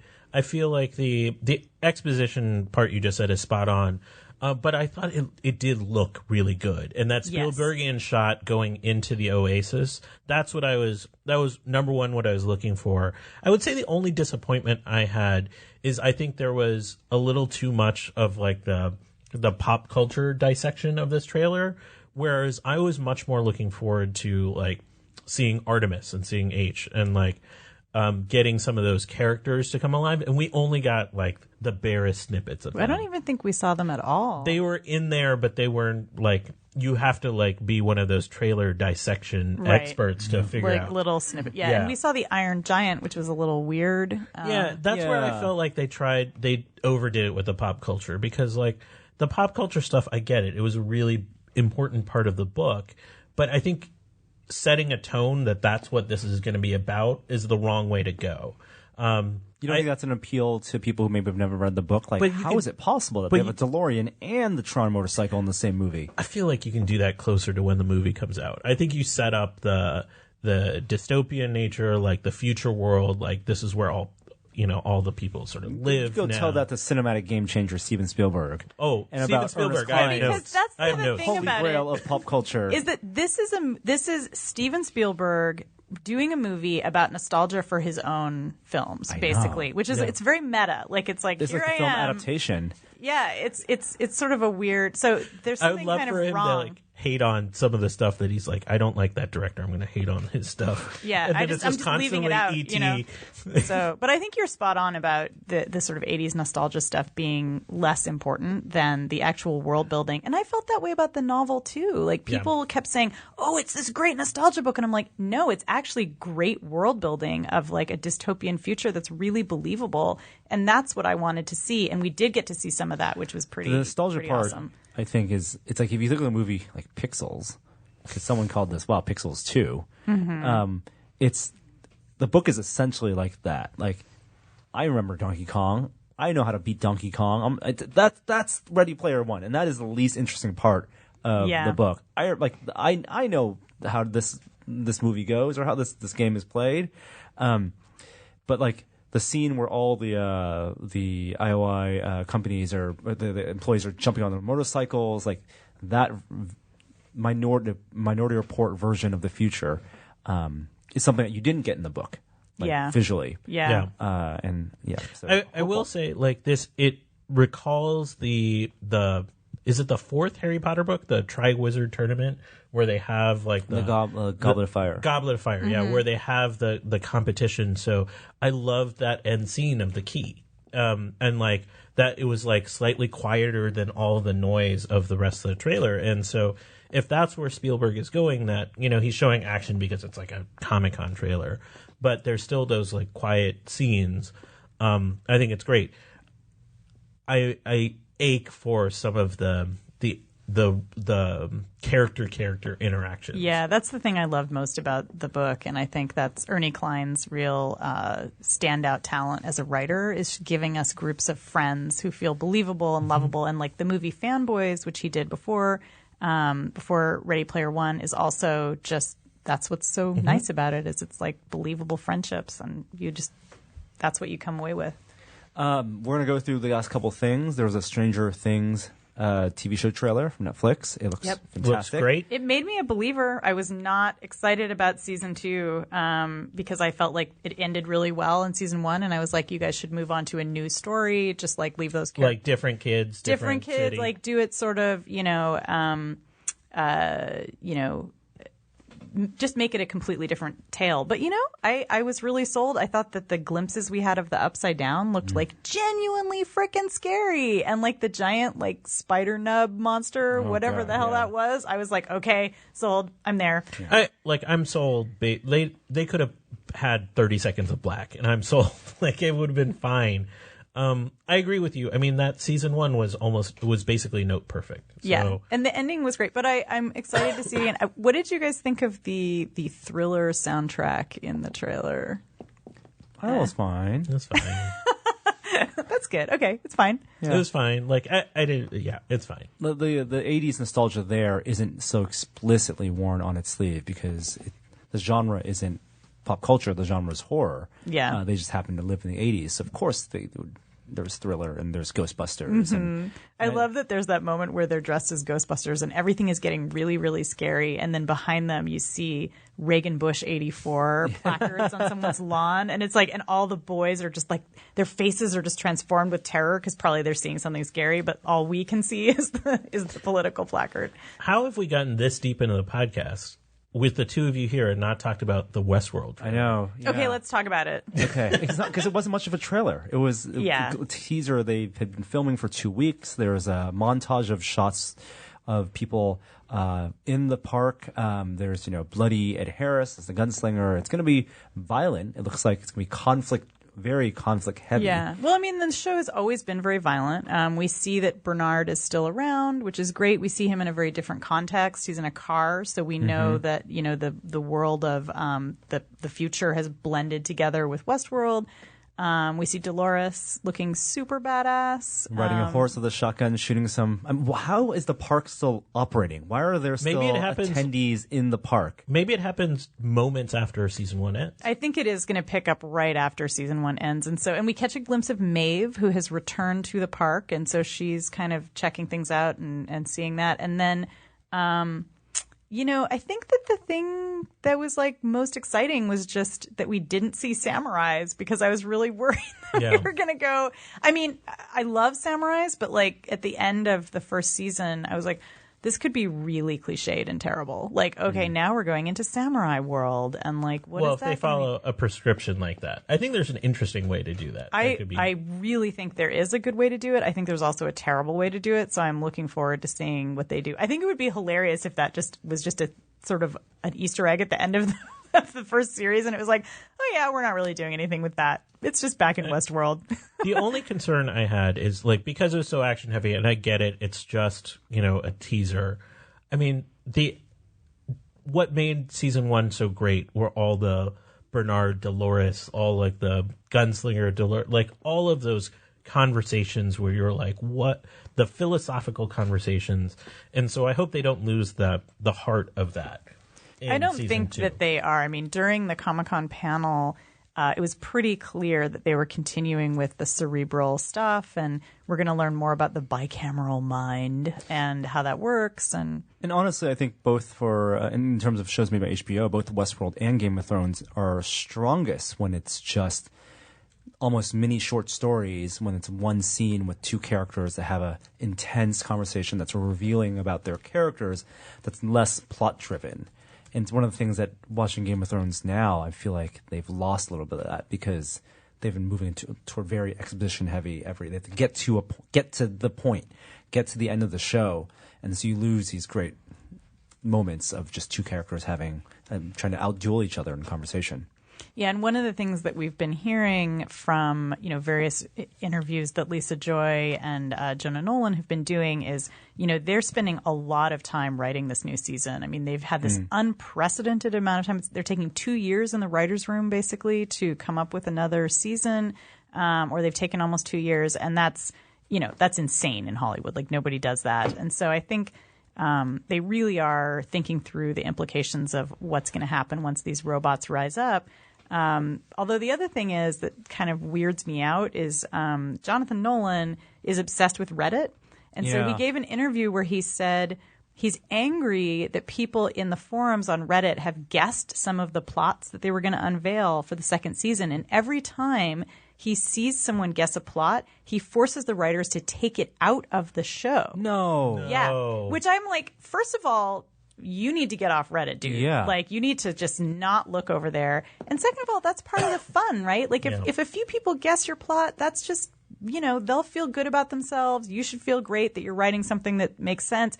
But if you keep removing every plot that someone might guess, you're going to get a really weird, incoherent plot. I mean, you can't, there's only so many plots you can have. It's all in the execution. Exactly. So it worries me a little bit that there's a little bit of Reddit kind of fetishization going on. Also, he's a little maybe bound by the weekly release of an HBO schedule. I think this would be less of a concern if it was a Netflix show and they dropped it all at once, because then everyone would just watch it that first week, and there wouldn't be the week-to-week dissection of, and like there are pros and cons of both of those things, but that's just the reality of media today. You're going to get your Entertainment Weekly deep dives into every episode. Yeah, and I mean, once it's once they're airing those episodes, it's already been written and filmed pretty much. So that's he can freak out as much as he wants, but if he's actually, while they're in the writer's room coming up with stuff, if he's kind of having this, okay, we can't write anything that's ever been written on Reddit, like that's somebody not the right way to go. Somebody in the writer's room needs to blacklist Reddit. Yeah, from that room. he just it's like he's the one that needs to not be online. All right, really quickly, Gifted, Fox show about mutants. These are the new mutants. Not interested. Nope. It has some familiar characters, Polaris and Blink, but Nope. It looks very familiar. Yeah, not interested. Now, Netflix has a show a movie, Bright, and this is a film. It's a big budget film that Netflix has exclusive rights to and paid for, starring Will Smith. Not that Will Smith. And it looks good. It looks amazing, actually. It's got, for people who remember the show Alien Nation from the late 80s. Good reference. Which I think was a fun show. It's about a human and an alien cop who team up. And that's kind of the plot here, except it's not an alien because it's a world of fairies, which is never explained to us. Is it that it's always been a world of fairies, or have fairies suddenly invaded? Or I don't think I can't or not believe just that fairies, but it's right, supernatural creatures. Yeah. I don't think it's explicit in the trailer. I would like for it to not be the case that they were always there, because it seems like the humans are still uncovering things about the magical creatures, but they are definitely embedded. They are neighbors. Definitely, it's explicit, class, race and class tension. District 9 cop drama. It is. I mean, the very opening scene in the trailer is Will Smith. Like, there's a fairy who's like hovering around the front of his house, and he's batting it away, and he says, fairy lives don't matter today. And, and there's a lot of sort of racial commentary around his new partner, who is some kind of orc. Yeah. Joel Edgerton plays in full prosthetic makeup, like an orc. And he's called a diversity hire.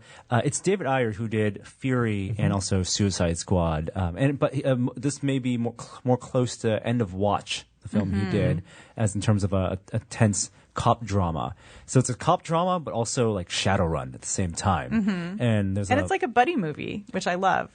Yeah, gritty, but they have like things like mob bosses who are elves, right? I love it. Max Landis wrote it, and he knows how to dissect and deconstruct these tropes. So I'm looking for that. And the amazing thing is like the trailer looks great, and I have a Netflix subscription. When it pops up, I'll be able to watch it that night at home. That's like a weird new reality. Yeah, it's super cool. Right. And while you're waiting, you can watch Lost Girl, which was another great detective fairy world story about a succubus detective.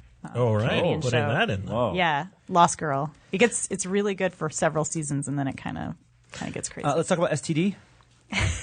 Sure. Worst acronym ever. Star Trek Discovery. Divisive. Yeah. Very divisive for Star Trek fans. Why is it divisive? It looks amazing. Like, why are we sad? I mean, I so the look was understand good. The Brian Fuller sadness is Okay, that's part of it. Like, let's push past the Brian Fuller getting axed from the show. Show looks great. Looks a lot better than what the initial very first teaser made it look like to be. But the whole like Vulcan human thing, I'm over it. I'm over it. We've seen it so many times. I could never get enough of Vulcans. And then to bring in Spock into the equation just felt like a tag onto it that just seemed just unnecessary. Also, the Klingon, the aesthetic of the Klingons as the boogeymen, like,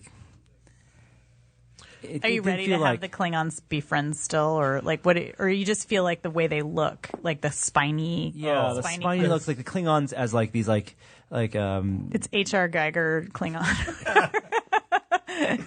Oh no, that's gonna be stuck in my head. I want more interstellar diplomacy. Yeah, interspecies friendship is what I'm all about. So there's a couple things I do like. I do like the idea of Klingons having a more religious cult feel, which is what I walked away with a little bit from that.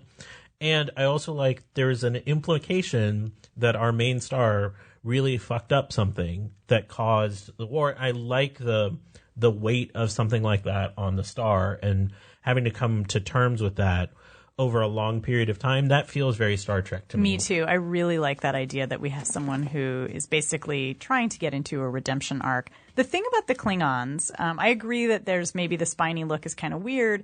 However, this is the first time we've ever gotten a hint that Klingons have ethnic groups and racial differences. And this is a thing that science fiction fans, especially book fans, have always hated about Star Trek, is that you go to a planet and it's like everyone on the planet is the same. Every ecosystem on the planet is the same. It's the desert planet with the flathead people, and there's no cultural differences, there's no environmental differences. And so the idea that we would, and even though humans, of course, we talk all the time in Star Trek about racial and ethnic differences between different human groups. And so the idea that the Klingons will actually have racial diversity is kind of exciting.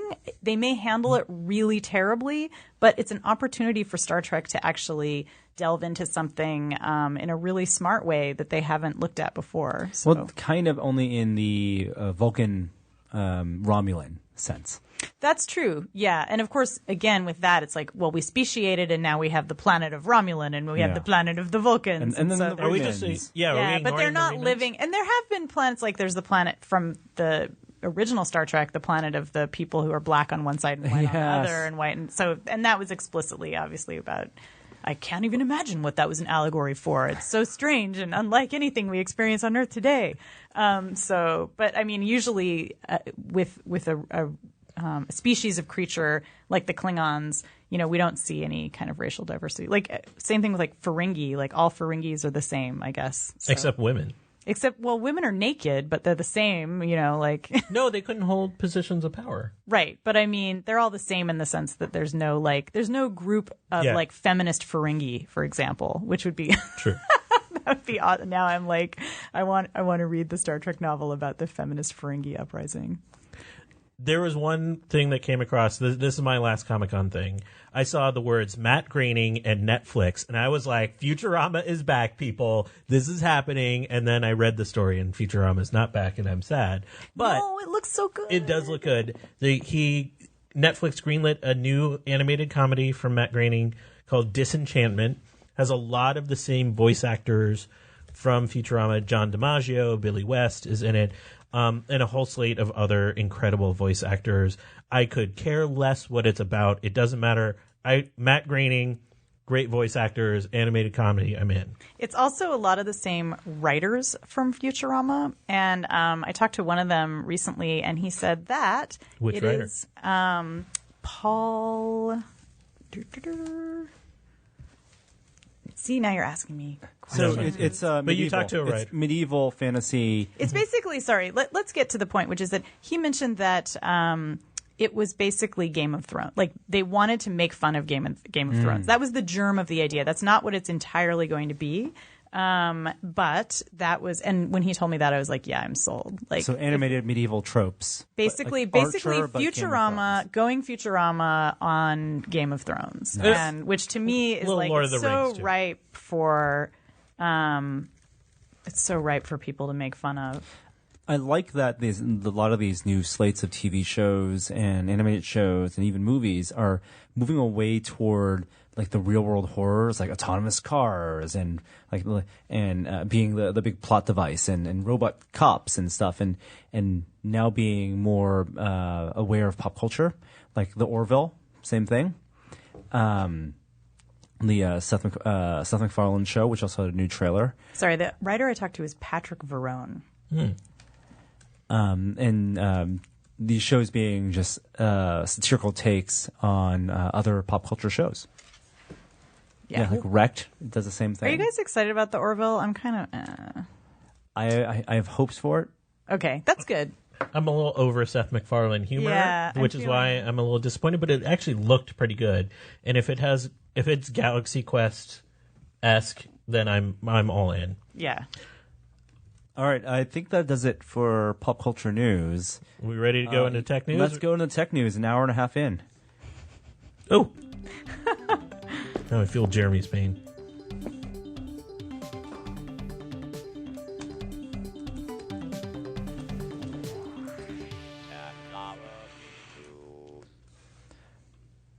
Anything happened in technology in the past week? Actually, not much. Yeah. So to defend ourselves from this, So a couple things that are pieces of software that are coming to an end. Flash is coming to a close. Adobe Flash, after however many years, is finally Adobe's going to stop supporting it. I believe at the end of 2020. End of an era. Yeah. That's still After that's like still 3 years of from now. horrible security vulnerabilities that like destroyed lives. Like, A lot of people- yay.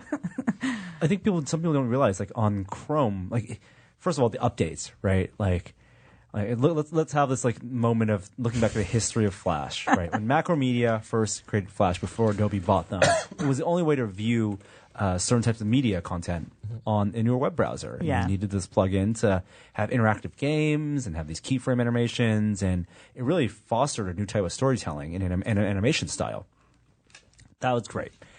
And then browsers got better and faster and less bloated, and Flash stayed bloated. And the updates were the worst. Having to go to that website and download this package to install. Do you want McAfee installed too? Right.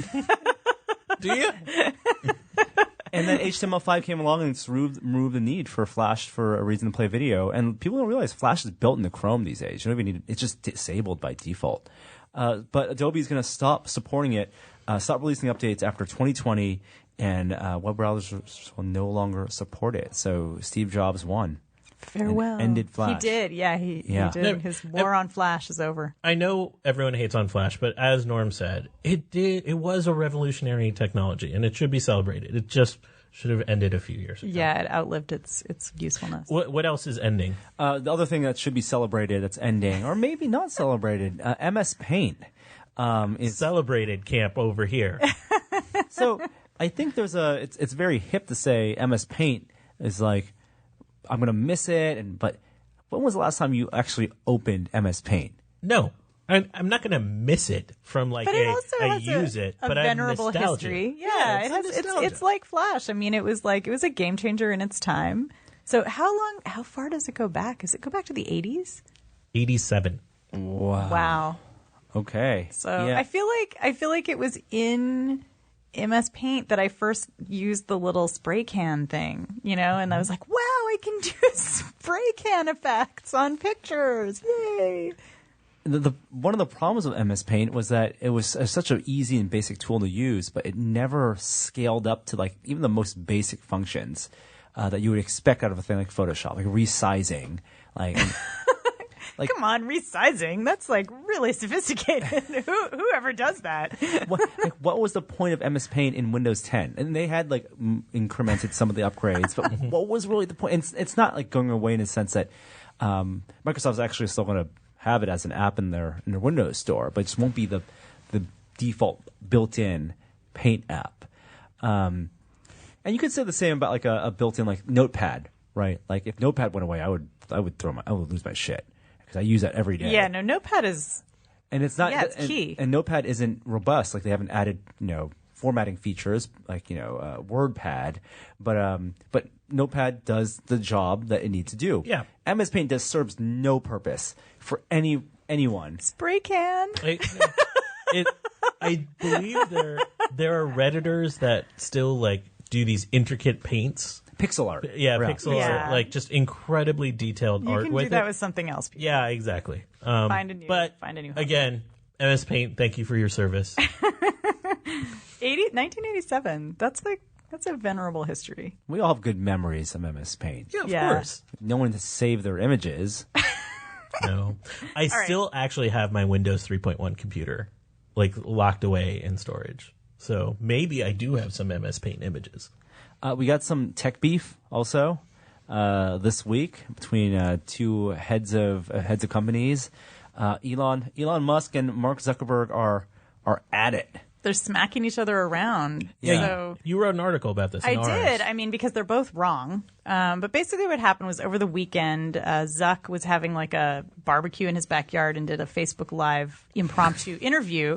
And someone asked him about AI, and he kind of went on a rant and was like, all these people who are naysaying about, AI, they're wrong. And they're like actually just they're possibly destroying people's lives because AI is going to, help reduce car crashes and things like that. All the things that AI actually legitimately might do.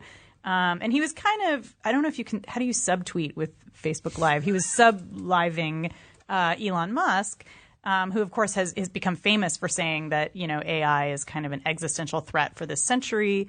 Elon Musk signed on to this famous open letter about AI a couple of years ago where a bunch of thinkers, including Stephen Hawking, said that our biggest challenge with AI is to build it so that we can control it. We must keep it in chains. And so I guess Zuck was saying, no, we don't need to. It's really great. And so then Musk hears about this and he tweets, basically, Zuckerberg knows nothing about AI. Like, I think he basically said that he's like, he has an incomplete understanding. The problem here to me is that this is all semantics. Like, when we talk about AI, like, what are we talking about? Are we talking about machine learning? Are we talking about, algorithms? Or are we talking about something like Skynet or, the character in Ex Machina? And I think people in this debate are using those ideas just interchangeably. Like, oh, the algorithm that drives your autonomous car is equivalent somehow to, a human equivalent consciousness that could feel pain and could write poetry. So, it's a lot of hot air. It's two big tech moguls kind of just, I get it. When you have billions of dollars, you have the time just to ruminate in a corner and then like your word is gospel. But I think Elon is mostly talking about the embodied cognition type of AI and the part robots with human equivalent intelligence. Because it's very romanticized. Yeah. And he has his ideas are very like romantic in those ways. Like they're not necessarily practical. But it seems almost mystical. Like he and a number of other people in the space talk a lot about the idea of artificial superintelligence, and that's what they're really worried about. Is this idea that not only we would invent not just other people basically, but that they would be somehow our superiors. They'd be like a Magneto type. They'd be a mutant who is better than us, and then they would crush us or control us in some way. Yeah, it's a bit hysterical. I think the grounded part of the argument, and I actually heard Bill Gates talk about this more than anything else, is really about AI and automation and how that's going to affect jobs and our economic future. And considering the environment we're in the U.S., where there was a whole election that was a referendum on job creations in quote unquote middle America, whatever that means. I feel like that is a pertinent discussion that is accessible for a lot of people. I wish they would talk about AI in that context more. And of course, a lot of that stuff isn't even AI. Like we're talking about just automation, like, robots that are basically, doing stuff from a CAD file or from some kind of, so Sure. it's not even necessarily. But that's the automation that's going to replace like blue collar manufacturing jobs and but driving. Then there's the next level of that where it's going to start taking away like white collar jobs too. Yeah. And I think to me, that's super interesting. But that is, again, I think that discussions about that get really clouded with these kind of speculative ideas. And so, I would really love to see a conversation about what are we going to do when we have autonomous trucks. And, truck driving is one of the most lucrative and popular jobs among men in the U.S. And so what are those people going to be doing? What are travel agents going to be doing when you have a conversational bot that can just book your entire trip for you?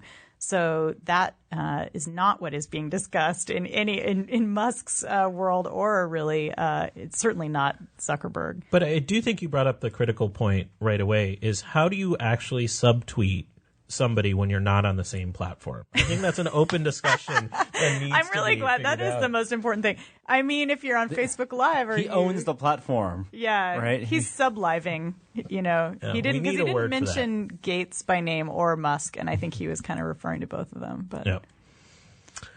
Wow. Other quick things. So you do an event, Annalie, Ars Live in the Bay Area. Ars Technica Ars Live, Technica yeah. Live. And you had a recent guest with an interesting topic talking about drones and military applications. Can you talk a little about that? yeah, so this is an event we have every month at Eli's Mile High Club in Oakland, and our guest was Lisa Ling, who is a whistleblower who served for about 2 decades in the military, and she worked as a technician on comms and slowly got moved over into working on drones and was actually deployed in Afghanistan a couple of times doing her technical work. And she actually didn't become a whistleblower until she'd been honorably discharged with a couple of awards and commendations for her performance. And she said that she'd gotten a certificate from the military that said that she had been involved. Her work had led to the deaths of about 450 people. And when she saw that, it kind of clicked, like, oh, I wasn't just doing nerd stuff. I was actually killing people. And since then, she's become really outspoken in the media. She's testified before the European part of the EU, and she's really she has sort of 2 concerns, which I think are really interesting, and I definitely urge you to go watch the video that we did from Ars Technica Live. She feels like the technical problems with drones and the ethical problems are kind of connected to each other, and they all have to do with the fact that basically, even if you can see your targets, you don't always know who the right target is. And her other big concern is the fact that drones are armed now. She feels like that combination of surveillance and threat, when you have a drone just circling overhead for hours at a time that can shoot you at any time or shoot your family at any time, that it creates an atmosphere of terror that's above and beyond what's required in a military situation. The accuracy discussion was really compelling because it put like a different spin on it, because I think there's this sense from watching films and even utilizing, just sort of consumer-based, like, Yeah. quadcopters, that there's a precision that the military drones have. Yeah, And that this it's a surgical strike. And this kind of muddied that water a little bit. And it didn't muddy like the technical aspects as much as the human aspects of that. And I thought that was a really fascinating piece of the discussion. But at the same time, like fundamentally, it's also like, how do we even get access to the information? Because everything around this is classified. Like, she is a person of one. There's not many people talking about this outside of people on the ground in those countries that have had drone strikes levied against them. Yeah, so I think there are a few people who have gotten hold of design documents, and she talks about this in the video, and have described the technical capabilities of military drones. So that stuff is available to the public. There's a report coming out really soon related to her experiences that we'll post when it's available. And, I think to get back to what you were saying, the issue isn't as much the technical part, like can you see stuff? It's not like you're seeing pixels on the ground so you can't make that strike. It's when you're that divorced from the situation, you don't necessarily have the ability to recognize friend from foe. And she talked about how they would be circling over these villages in Afghanistan. And she's like, look, the sheriff or the person who sort of serves that role, he walks around carrying a gun. He's not the bad guy. He's like the nice neighborhood sheriff who's like keeping order. And she's like, but from the perspective of the drone, because you're just looking at this so distantly, you may not realize that this is actually the good guy. And so it's like, well, it's a dude with a gun. It kind of looks like a bad guy. He's got a beard, Good guy, bad guy is an artifice that's been troublesome for a long time. So I totally get you. It's a sticky thing. If you haven't been watching Ars Live, if you haven't or if you don't live in the Bay Area and haven't been able to attend, there's some really interesting conversations you've had. You had some video editor from Tested.com, Norm something. Yeah, Norm something. But yeah. That was a great conversation. It was a really actually. good We really went conversation, out into the weeds about production, and it was really, really fun. It was a lot of fun. I really liked last month's too on the environmental scientist that's really trying to sort of protect data and maintain it in an environment that may not be the most friendly to some of that climate change data. It was really interesting. The government how they're is doing that. basically taking a lot of scientific data offline, so the data's still there, but you just can't get to it. So, yep. I think that might be it for tech news this week, since there's we've gone way over. Comic-Con ate our time. I know. But I do, before we move on to our next segment, I do want to thank the sponsor again of this week's episode, and that is HP Workstations. HP Z Workstations offer maximum performance through unique HP technologies, so you can go beyond the basics to maximize your productivity, make IT management easy, and deliver a complete workstation experience. Plus, HP Z Workstations are highly customizable, offering a range of features you can mix and match to build your ideal configuration. It's that flexibility and functionality that you need to easily expand your suit and suit your evolving needs into the future. And not to mention, HP offers free shipping and returns every day, as well as free customer support 24/7, 365 days a year. So you can get the best professional advice and support from ones who know your HP products anytime. Now, right now, you can get an exclusive offer just for our listeners: 15% off select HP workstations with Intel Core i5 processors when you go to hp.com/test and use the code ONLYATEST at checkout. That's hp.com/test. Super easy to remember. Using the code ONLYATEST to get 15% off select HP workstations, and that discount is available through July 31st. So whether you have a small business that's looking to grow or you're established and ready to take the next step, HP's workstations with Intel Core i5 processors are for you.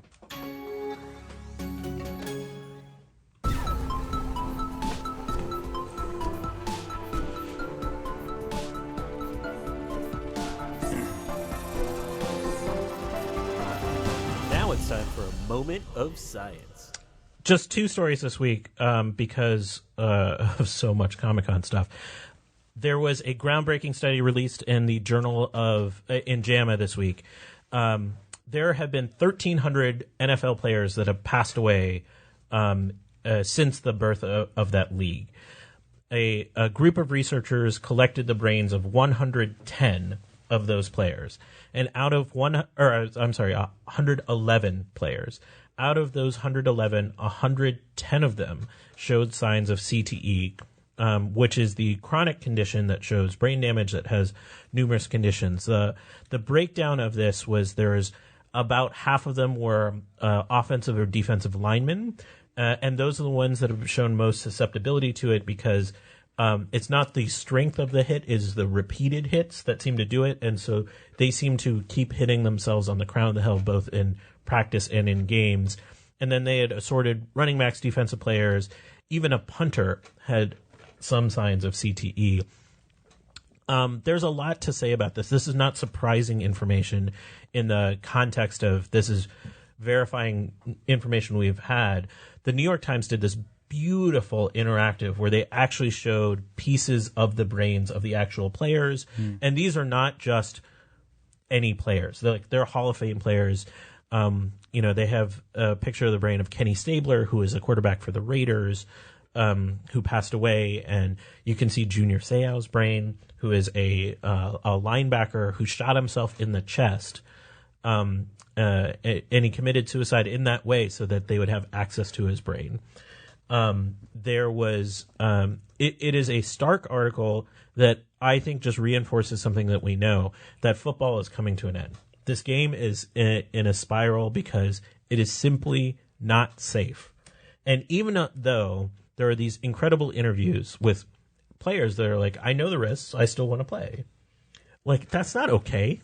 Like, we don't have gladiator matches and be like, yeah, you guys can, take out real swords and hack each other's limbs and them saying like, oh, I know the risk of losing a limb. Like, this is one of those death nail kind of reports. Yeah. Although, we do allow people to do things that are bad for them. We let people smoke cigarettes and eat fattening food, and we know that those are lead all to billion-dollar businesses. just like football. Mm-hmm. So I mean, I agree with you. It's terrifying to imagine. I mean, the difference is that football is marketed as something that we enjoy watching, which is really different. Like, nobody is marketing, like, watch this person smoke cigarettes until they die. Like, that's not a reality show yet. And not only enjoyed watching, but an activity to encourage. Yeah, in children. kids and yeah. Yeah, I think you ask almost any parent these days if they're going to let their kid play football. Most of them just say no nowadays, and I think it's largely because of this.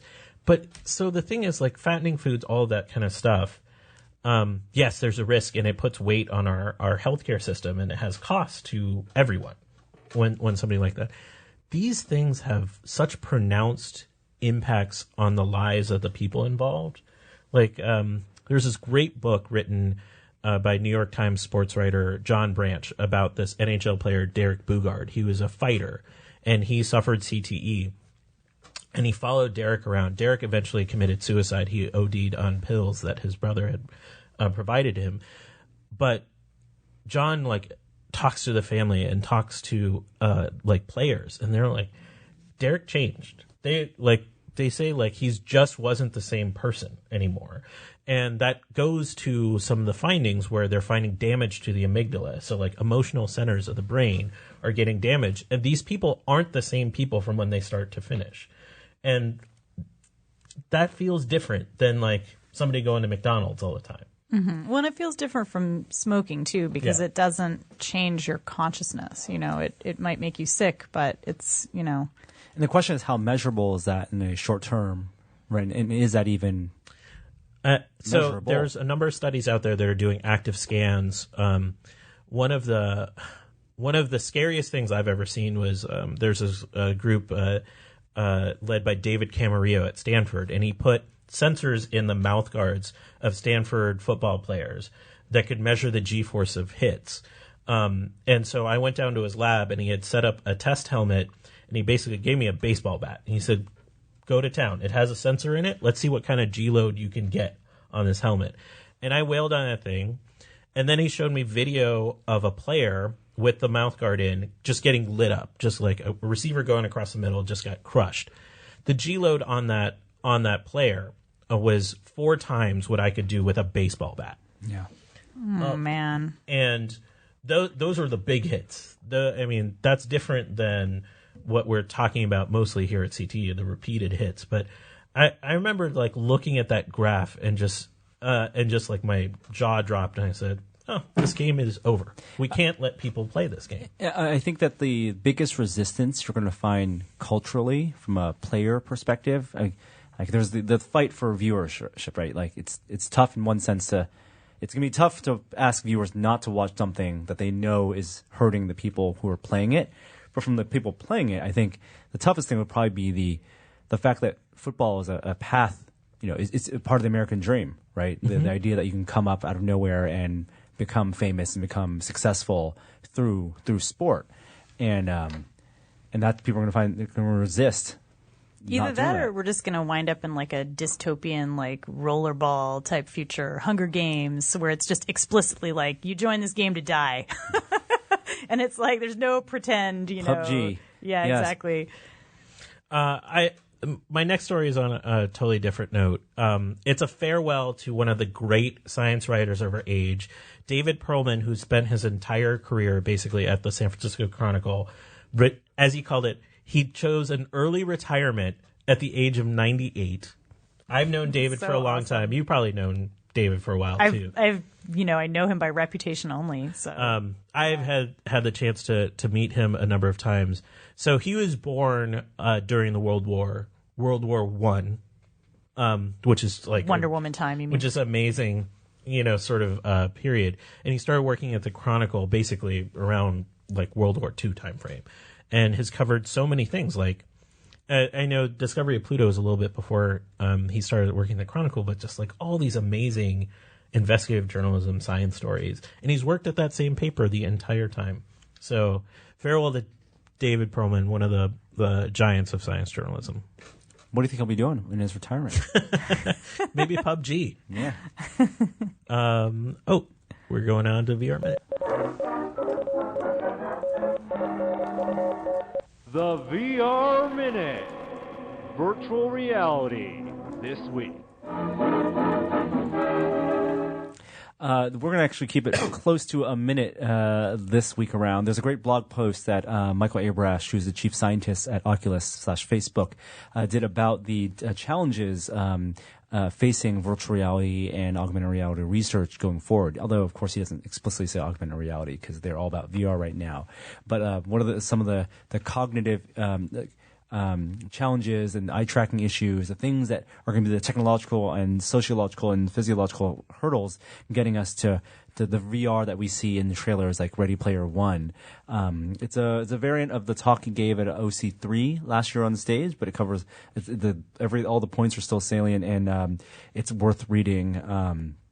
Because we're not quite there yet. It's still so much the early days, but I think he is optimistic and he thinks we'll get there, within our lifetimes.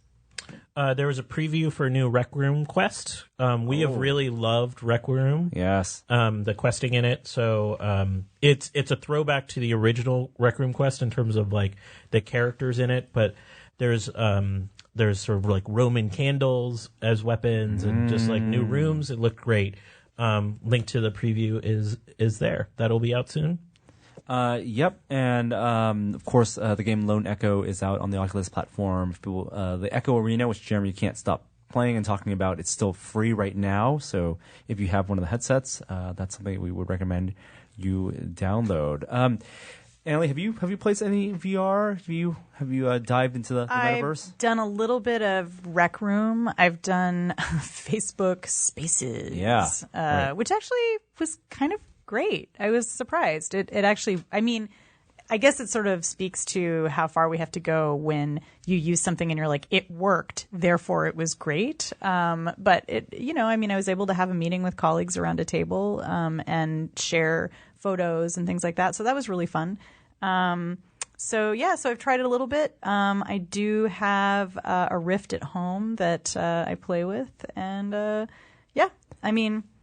I'm excited to see the new Rec Room quest. Yeah, the Rec Room and even the Lone Echo stuff, these multiplayer experiences, the social stuff, the lobbies, what you think of and I guess this made a lot of sense. You remember back in the old days with like playing Doom or Quake, the lobbies that you would have before you jump in the game they're chat rooms. Yeah, they right? are. It's very social. I mean, Rec Room is explicitly supposed to be social. I mean, you can sort of play games, but like you can also just hang out and modify your avatar and things like that. Mm-hmm. So, I mean, it's interesting because it seems like we're going to get a lot of the same, like when we think about social problems in these spaces, that we might get even more intense reactions to them, like people getting griefed and things like that.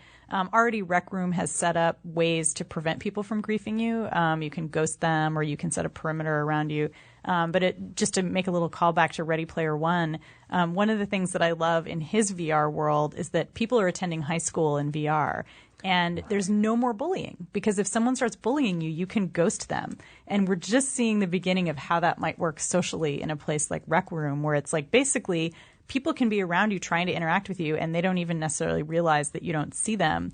And so even though I guess the experience feels more visceral because you're physically there, even though you're not, it still feels like you're physically there. At the same time, you can create all these barriers that you can't in the real world. And so it's kind of fun. It's a new way of interacting, and I'm looking forward to it getting better. That's a really good point. Like if you went to a virtual high school and you wanted to be a loner, you just ghost everyone except the teacher, and that would work? Or you just see your friends, which is what I tried to do in high school. My high school was big enough that we really could. But we would, at lunch, we figured out a place to hide. Basically, there was this one area that none of the kids ever went to, so we had our secret spot, and it was as close to VR as you could get, pretty much. And our understandings of space and environments completely changes, because spatially they don't have to be linked up in any physical logic. Right. You can just teleport. You can just be like, I'm just going to create my own instance, just like in Ready Player One, my own little den, and this is where we hang out. And we're getting just tastes of that right now. Yeah. In all these experiments in VR, and some of them are pretty fleshed out. Yeah. I feel like we're only a couple years away from something that's pretty seamless. Although, back in the 90s, we thought that was true as well. And it still took 30 years. Yeah, I think the critical thing is that balance between enough people having like the headsets and the content to drive a market for it. And we're at this tenuous place where we're not sure if that's the case right now. So it can go either way. But the content is that we see, like when you see the promise of it, it's so incredible. And I do think that the social part of it is going to be a big driver of adoption, because that's part of the fun, is like being, sitting at a table with my colleagues who were in 3 different parts of the country. I mean, I was in one part and they were in 2 other parts. Like that was what was really exciting, was it felt like I was sitting here with you guys. And it actually looked kind of like that too, because we had like big weird things hovering in front of our faces and stuff. We've actually done this podcast in VR where me, Norm, and Jeremy were all in 3 different places. And we were using the Big Screen app, which also had another big update this week, their cinema update. But or at the same time, because it's only tracking 3 things, right? Your head movement and 2 hands. In one sense, we're amazed at how much information that you can get just from these gestures, that how much it feels like I'm talking to Kishore, you or Jeremy, even though it's an avatar that may not look like you, but mannerisms really come across. Mm-hmm. But on the other hand, it also shows how much further we have to go because of the lack of eye contact and a lot of the social cues that we have in regular day-to-day conversation we take for granted that our lizard brains are wired for, aren't being tracked right now and don't convey in VR. Yeah, and in like Spaces, you actually have to push a button to smile and things like that. It's kind of hard to rewire yourself to remember to do that. And so, it's interesting. It's a chance for someone to raise their child completely in VR and have them emote purely through remote control gestures. Oh. I think that's going to be your kid. That's kid number 2. Cruel. Kid number 2. Yeah. You need a baseline, right? Yes, so exactly, the control. You can just name them that Control and Experiment. That would actually be good cat names. Control and Experiment. Yeah. All right. With that deep thought. All right. I think let's wrap it up this week. We are. Thank you so much, Annalie, for joining us. Thanks for having me. Ars Live. Where can people hear about that? We post about it on arstechnica.com. It's also on Facebook. It's just facebook.com/arstechnicalive. Yeah, so sub live her on that platform. If people want to go, when are the events? It's the 3rd Wednesday of every month at Eli's Mile High Club in Oakland. Awesome. It's a great space. You should go there anyway. They have amazing tater tots. Oh my God. And Autonomous? Autonomous is my novel coming out September 19. On Tor Books. On Tor Books, yeah. I'm staring at the cover now and kind of like stroking it. Is there an audiobook in the works?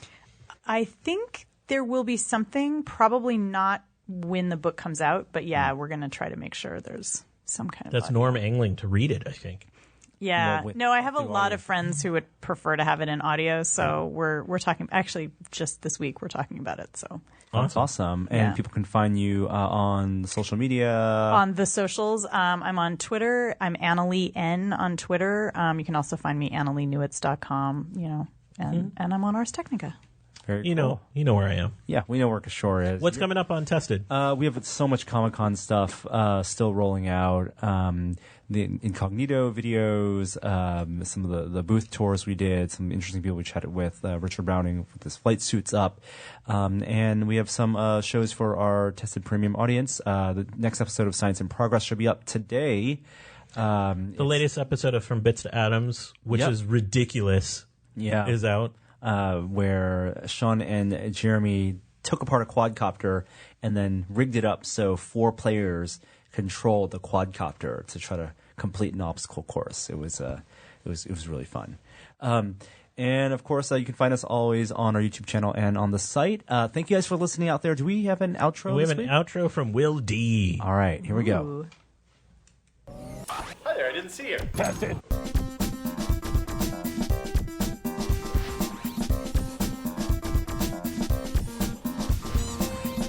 I kind of like my low standards. It keeps it easy. Exactly.